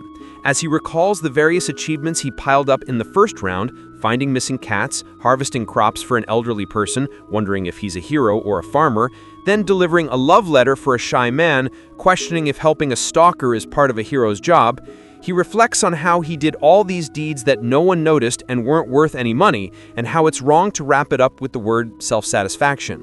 He remembers how the rewards and pride were for his comrades, while he was the one who wasted mental energy and built up stress. He resolves that this won't happen again and that he will choose tasks that are clear achievements. He plans to wait one more year for his best sponsor, the Demon King Pitanar, to send him all kinds of experience points and achievement errant. He concludes that he will just gain one more event as big as the subjugation of the Ghost Dragon King Nebius and go down the quick graduation route. Lenouvel asks the hero why he is here, and he replies that he came to solve a problem. They are standing in the square in front of the magic tower in Elfheim's capital as Lenouvel asks if the problem is in Fairyland. Lenouvel cautiously asks what the problem is. The MC shrugs and replies, "Nothing, except they're pretty harsh with humans." A cheerful Lenouvel asks if the hero is planning to conquer Fairyland. MC blinks in surprise at her question, then gives a small nod confirming she's correct. Lenouvel is initially excited, then horrified as she realizes he's serious. She screams in panic, and the hero tells her to keep it down, thinking to himself that how he was able to hang around with such an idiot for so long. He thinks, "I respect you, the me from the first round." At that moment, a group of elves, led by Prince Knossos, approaches them, saying they were waiting for him. Knossos explains that they were waiting for him after receiving the message he sent. Our guy thanks Knossos for allowing them to enter the country. Knossos replies, "My pleasure. It is an honor to serve the hero, welcoming the hero to the land of Elfheim." The hero attends a banquet held by the elves. He thinks to himself that since he went through this event in the first round, it doesn't feel new or amazing. Meanwhile, Lenouvel shifts nervously, while RMC calmly enjoys the food, praising it as delicious, just as he expected, even without a variety of ingredients. However, our guy, eating without a care, warns Lenouvel not to mess things up by spouting unnecessary words. He explains that elves don't use meat or leaves often when they cook, as their main diet is grain and fruits. Furthermore, he elaborates that they believe killing an animal or ripping off a leaf from a living plant will make the element of feelings angry. On the other hand, Knossos recalls that Sylvia used to enjoy cooking meat by hunting herself. He concludes that this is why she often made the elements angry. Back then, our guy remembers worrying about who would marry such a naughty girl. Knossos admits he can't even bring himself to worry about her anymore. Our guy simply nods and says, I see." Therefore, he dismisses the topic, saying it will take all night if they badmouth Sylvia. Later, our guy thinks about how Sylvia's impulsive nature makes him feel nauseous. Just then, Prince Knossos approaches, observing carefully before remarking, "You seem to have grown stronger." Our guy nonchalantly replies, "A little bit," while thinking that Knossos is as sharp as always. Soon after, Knossos laughs, amazed that the hero managed to defeat the Ghost Dragon King with so little strength. He offers the hero a drink, explaining that it is a wine made from the fruit of the elemental tree, which bears fruit only once every 100 years. Naturally, he says they thought it would be the perfect drink to serve the legendary hero who subjugated the Ghost Dragon King. The hero smirks, thinking that Knossos is much better than Sylvia, who did nothing when she became the Elf Queen. He feels a little sorry that he beat him up in the first round. Meanwhile, he notices a female elf with orange hair, another familiar face from his past. He recognizes her as the guard knight who protected Knossos in the first round, the third most powerful warrior in Elfheim. Suddenly, a status window appears for her, showing she is a level 999 plus half-elf knight with S-rank skills. Thinking to himself, he states that the success of Knossos' coup d'etat was possible because of her. Even the strongest in Elfheim would be powerless if the second and third most powerful warriors attacked at once. The hero tries to recall her name, but dismisses it, deciding to just remember her as Elf A. Then, Knossos introduces his most trustworthy knight, Ares, noting that she is inflexible, but she understands the strength of humans very well. The hero has a moment of realization as he remembers her name. He learns that Ares' grandmother was a human. Knossos explains that the skillful talent his knight possesses is the possibility that humans and elves can interact peacefully. Therefore, our guy understands that this is why she participated in the coup d'etat, as the current Elf King and Sylvia are extreme racists against humans. He realizes that Knossos currently understands the meaning of his actions very well. Suddenly, a voice shouts, "Knossos, what are you doing?" And a furious elf with a crown appears. He scolds Knossos for turning the pure palace of Elfheim into a den of wild beasts, as a terrified Lenouvel looks on. Immediately, our guy, in his mind, thinks there is only one person who can call the prince like that. He is the father of Knossos and the ultimate ruler of Elfheim. I see where Sylvia got her looks from. However, Knossos calmly tells his father to calm down, explaining that he was welcoming the hero. The Elf King shouts in disbelief, "Hero? He is a human!" Our guy, in his mind, explains that this is the first time he's met him after he passed away in the coup d'etat in the first round. Curious, our guy decides to check the Elf King's abilities. He's shocked to see the king's stats. Surprisingly, it shows he's a level 999 plus arch-elf foolish king with mediocre skills and a status of anger. The hero questions if this is really the ability of the Elf King. He thinks that if you cover up the race and job, he looks like a normal elf who has reached level 999. The Elf King berates Nasus for not having any emotions, questioning how long it's been since he lost his sister to those pests. He continues his tirade, asking Nasus if he didn't see through the element of feelings and feel the humiliation and fear his sister went through. However, the hero, unimpressed, thinks that the king's skills and judgment have been ruined from sitting on the throne for so long. Calmly, Nasus tells his father that it is not the human's fault that Sylvia died. He explains that her arrogance of ignoring the heavens naturally led her to destruction. The Elf King shouts his name in rage. Nevertheless, Nasus continues, saying that Sylvia felt fear and humiliation at the end, and finally realized the reality, even though it was late.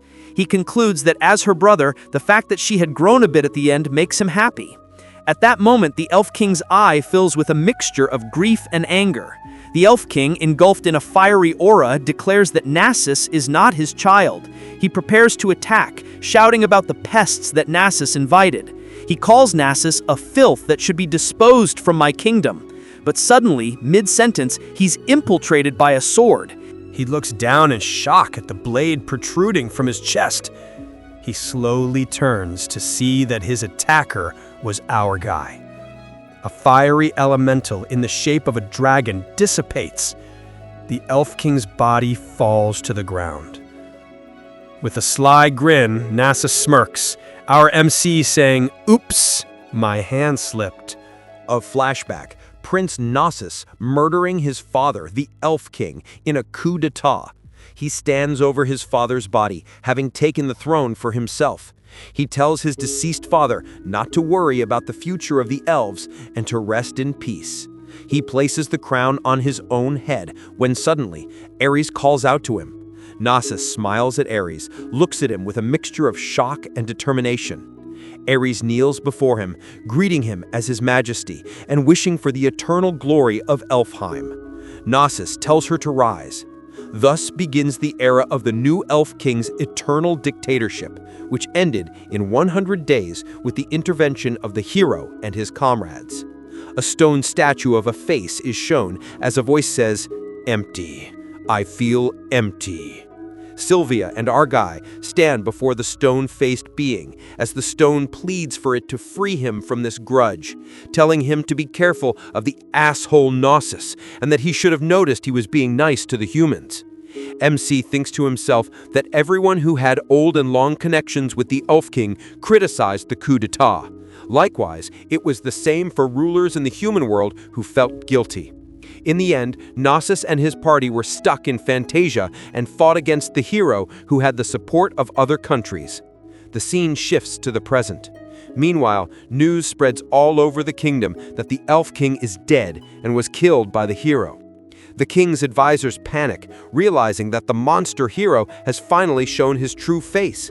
The king wonders if the rumor about him defeating the Ghost Dragon King is true. The advisors speculate that the hero will get rid of all the kings of Fantasia or turn them into his puppets and conquer the whole continent. Therefore, they conclude that the hero they summoned to stop the Demon King will be the cause of Fantasia's doomsday. A messenger announces that there was an announcement from the hero in the Magic Tower Square. According to the announcement, the Elf King struck first simply because the hero was human, something that would outrage anyone with common sense. The hero's response was deemed self-defense, saying he feels very sorry for what happened and that the Elf King's actions were ridiculous. Even so, even the stone-faced looked stunned upon hearing it. The stone-faced thinks, "This is bad." The king, however, sees this as a way to avoid doomsday. The crowd begin to piss off, protesting Elfheim to explain the attack on the hero. Soon, rallies with banners depicting a slain elf erupt, shouting about getting rid of the other elves and conquering Elfheim. Our guy leans back, completely relaxed, and says, "This wasn't so bad. Since no one's blaming him, they must have understood it was self-defense and it won't affect my reputation." Professor Morals stating that people are not convinced by words, but rather by attitude. She asks if he doesn't think it was too much for self-defense, but our guy is chill. She added saying, "A bow will break if you pull too hard." He asks why she appeared so suddenly, and she explains that she came because of an unexpected situation. She mentions previous cases, like Case 021, where Gnosis died from the hero party's mistake, and Case 194, where Ares became the hero's lover and Gnosis failed to make her join him. She explains that in all previous cases, the prince's coup d'etat was stopped. However, student Kang Han-soo was the first to kill the Elf King himself, and it was far too fast. She states that she came to investigate what was wrong. Our guy realizes he's attracted their attention and jokingly wishes for a special screening graduation. Professor Morals tells him that will be difficult. She tells him she'll come back after dealing with some urgent documents and begs him to be nice to his comrades until then.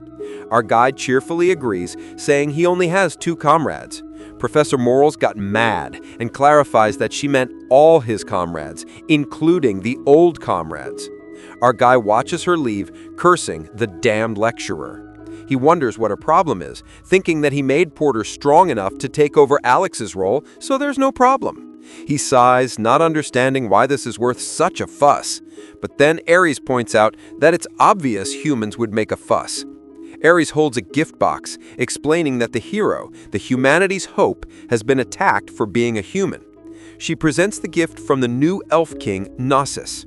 The gift contains several powerful items: an ancient elvish ring that boosts the effect of skills, an elvish Grand Duke's tiara that increases experience when obtained, and the World Tree's sap that holds the secret of the world's beginning. Our guy is delighted, admitting that Prince Gnosis satisfies the condition of becoming his second sponsor after Pidanar. Ares sits down next to the hero, and he seems surprised. She explains that she has no comrades to talk to in Elfheim, and asks for forgiveness for her rudeness. She confesses that having human blood in her has always made her feel stuck between humans and elves, and she could never get closer with her Elfheim comrades. She recalls how Prince Gnosis was aware of the potential of humans and cherished her ability, assigning her as a knight, even though he was a minor power in Elfheim at the time. She thinks about the former Elf King, who was aggressive toward humans and always ready to declare war.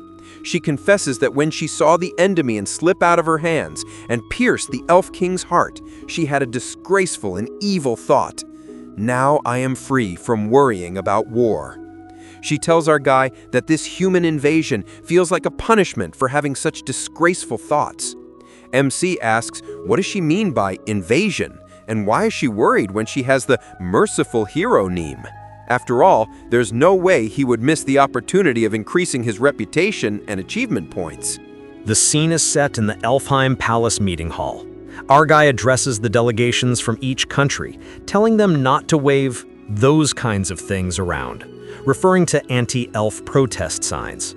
The human delegates, holding signs that say "Avenge the Fallen," are shocked by his words. The human delegates explain that they came to complain about the unfair treatment he went through. But our guy replies that since the issue is already dealt with, he doesn't understand their reaction. He states that not all elves are racist against humans like the former Elf King. He and Gnosis explain that there are many who want harmony, and even the head of the Guard Knights is a half-breed, as they can't lose a talented person just because of their origins. The delegates wonder if the new Elf King is the hero's friend, and if this means the hero officially acknowledges the succession of the crown. Our guy then reveals that some countries are preparing for war using him as an excuse. Therefore, he offers to help them if they are having a hard time managing their country quietly, which sends the delegates into a panic.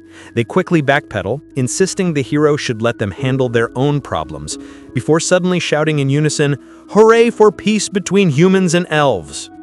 The elf delegates announce that they will officially announce Prince Gnosis' succession as soon as they return to their motherland. Gnosis thanks them and says he should prepare a banquet and gifts. Meanwhile, a large crowd of elves cheers for the new Elf King. The expedition to the Elf Kingdom ended peacefully due to the hero's mercy and tolerance. Our guy reflects on how he gained a massive amount of experience points by defeating the Elf King and the Ghost Dragon King, and also earned a great sponsor in Prince Gnosis. He also stacked up the achievement of negotiating peace between the Elf Kingdom and humans. However, a group of humans were burned for spreading propaganda material against elves, fearing the hero's wrath. Our guy states that the achievement of stopping the war and the reputation of being loving and caring is a big step towards a steady and speedy graduation. As they are about to leave the Elf Kingdom, Lenouvel pleads with the hero to do her a favor. She asks if they can stay for just one more day. She explains that she wants to see the monuments and culture of the Elf Kingdom, which have been restricted from humans for thousands of years.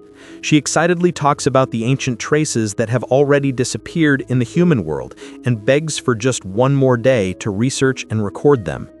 The hero remembers that she's an archaeologist.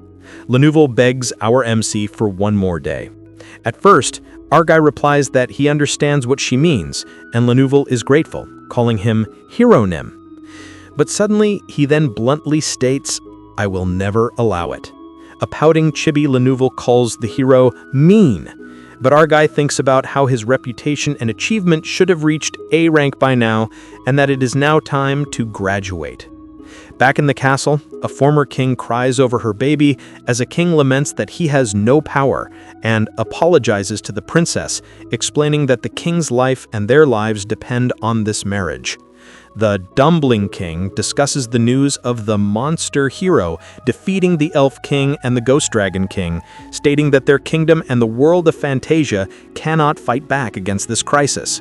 As he trembles, he tells the princess that she must endure and marry him, that she has to be happy, whether she wants it or not. Meanwhile, Porter, alone in a room, looks confused. Then our guy greets Porter, the kingdom's guardian Porter. He congratulates Porter on getting married while they were away. Porter looks downcast, and the hero asks what's wrong. Porter explains that while he married the princess thanks to the kindness of the hero, he wonders if it was the right thing to do. Our guy is surprised by his reaction, but according to Porter, something seems to have happened in the wedding ceremony. A flashback to Porter's wedding shows a man shouting, "Stop! I cannot acknowledge this wedding." Porter stands protectively in front of the princess as the man urges her not to surrender to the threat. A younger man with blonde hair rushes in, shouting that he came for her as they promised. The princess looks at him with a sad, conflicted expression. Porter's internal monologue reveals that he noticed at that moment that the young man was the one the princess loved. The uninvited guest, unable to achieve his goal, ran away. But the after effect was huge. Watching Porter being depressed and down after what happened to his wife made the hero think of what Professor Morals told him before leaving. Please take care of your comrades. Our guy pats Porter on the back. He thinks to himself, yes, right, I will never leave behind trouble. The scene shifts to a castle wall at night, where the young blonde man is shown sneaking around. The young blonde man, calling out to the princess, pleads that she wait. He will save her, no matter what. Suddenly, our guy appears behind him, his eyes glowing with purple energy. He declares that this is the punishment for ruining a family. He slams the young man into the ground, who asks in a daze, "Who are you, and how did you know this path?" The hero, with a sinister grin, reveals his identity, and the young man recognizes him as the hero. Our guy confirms that he is the one he remembers, the one who ran away with the princess in the first round. He calls him a monkey who can't hold back his sexual desires and steals another man's wife. He spits a stream of purple poison onto the young man. He declares this is the end, as the young man's body dissolves in the poison. Our guy thinks to himself, interesting. He reflects that getting rid of a homewrecker won't help him, yet he still feels proud. He hopes that Porter is happy and thinks, this feels good. He concludes that it must be a green light that he's doing a good job and that it feels like he's getting closer to the epilogue. A full moon hangs in a purple, starry sky. Meanwhile, the princess reaches out her hand. She looks out from a castle window. However, our guy brought justice by secretly killing the one who ruined a family. Afterward, it continues, stating that the guardian Porter won't have to worry anymore and can be happy. Our guy gives Porter a thumbs up, telling him to remember what he's done for him and be happy. Then he leaves the kingdom's future in his hands. A nervous Porter wishes him luck. Meanwhile, our guy looks up at the full moon. He and La Nouvelle run towards a grand palace as he excitedly shouts, "Now it's time to go home," declaring, "My Lady Earth, I'm headed for you." Suddenly, a lightning strike illuminates a dark and stormy sky. At the far south of the central continent, at the border of the Demon King Pedinar's land, there, our guy calls out to La Nouvelle, telling her she has a very important mission. A nervous La Nouvelle asks what the mission is. In response, our guy instructs her to stay safe behind him from now on. He tells her to use her magic to show everyone in the world of Fantasia how valiant he is. Meanwhile, a group of people watch the hero's broadcast, questioning where he is. Our guy grins, knowing that the broadcast will show his figure getting rid of demons in this evil land. He tells La Nouvelle that no matter how stupid she is, she should be able to do it. Elsewhere, a group of small blue, one-eyed creatures babble excitedly to each other. "Demo, demo!" The creatures chat amongst themselves, but one senses that something is wrong. Above them, pterodactyl-like creatures fly through the night sky, and one of the blue creatures says it feels the chills. Suddenly, one of the flying creatures lets out a piercing cry. The blue creatures look up in alarm as the flying creatures descend upon them. However, a dead flying creature lies on the ground, surrounded by blue poison from our MC. The blue creature screams and vomits a dark substance from the poison. Then, it collapses, its body dissolving into a puddle. Meanwhile, La Nouvelle, wearing a plague doctor-like mask, appears, stating that she has never seen anything like this in the records of past heroes. The hero dismisses them as being too weak. Our guy, surrounded by a purple aura, declares that he will spray poison in all the corners of the Demon King's land. He states that all the sky, land, rivers, and lakes will be contaminated, as a group of people cheer for the hero. Therefore, the hero declares his intention to make it so that no living being can survive. A group of people watching the broadcast pray for protection. Meanwhile, La Nouvelle, wearing her plague doctor mask, asks the hero if he thinks this is wrong. He reassures her that there's no need to worry. He explains with a grin that while he'll lose some experience points compared to killing the demons himself, he doesn't care about such small amounts at his level. However, he acknowledges that it's impossible to kill all of them with poison. A large, bull-like demon struggles against the poison, as the hero notes that boss-level ones can hang on much longer than the small fries. The demon asks, "Who are you?" Our guy, holding the glowing Endymion, appears before the demon, stating that the correct way to defeat boss-level monsters is to find their hideout. He unleashes a powerful slash, a lesson he learned after struggling a lot in his first round. The hero declares that this is the end of the demons of the central continent. A terrified La Nouvelle agrees that there is no hero like him. Our guy, with a crazed and triumphant grin, thinks that his achievement and reputation will now be S-grade. Later, Professor Morals tells the hero that she doesn't know what she should point out first. The hero retorts that of course she doesn't know, as he is too perfect to have any problems. He asks her if she remembers how inefficient it was in the first round, as he wasn't able to get stronger because he had to care for his comrades. A flashback shows his party from the first round, as he explains that thanks to them, he couldn't defeat the boss-level demons and had to take the long way to the Demon King's headquarters. Professor Morals agrees that Fantasia no longer has to worry about the threat of demons, and that this is an achievement no other hero has accomplished. She tells him that now he is only waiting for the results. Then, she says she wants to give him one last piece of advice. Take in the world as it is. If you care for the world, it will care for you. She wishes for his victory in graduation, and he thanks her. He eagerly asks how many points he got, but she tells him that grading is outside her jurisdiction. She thanks him for listening to her lectures, and he thanks her as well as she disappears through a bright doorway. Afterward, Our guy tells La Nouvelle she can take off her mask now as we're approaching the Demon King's room. He asks how he knows so well, and he explains that it was hard for him to find information about the Demon Castle. He recalls that this place was horrible last time, with bits of human and demon flesh scattered everywhere. La Nouvelle looks on in shock. The hero reflects that the horrific state of the Demon King's castle in his first run was because he was weak. Then, he calls out to La Nouvelle. He thanks her for her hard work, saying he wasn't bored during the journey.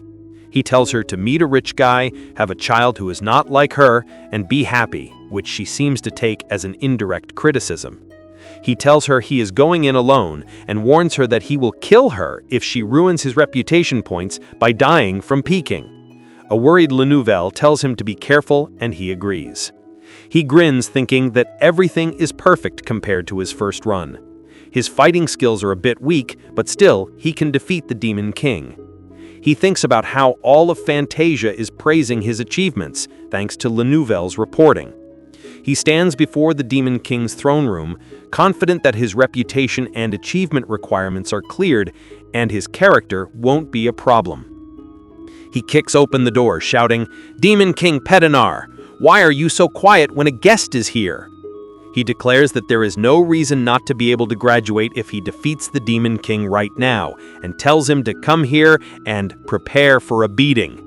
However, the hero is shocked to find the Demon King Pedinar intimately embracing a beautiful woman on his throne. A demon looks up in surprise and asks the hero how he is already here. The hero, flustered, stammers an apology.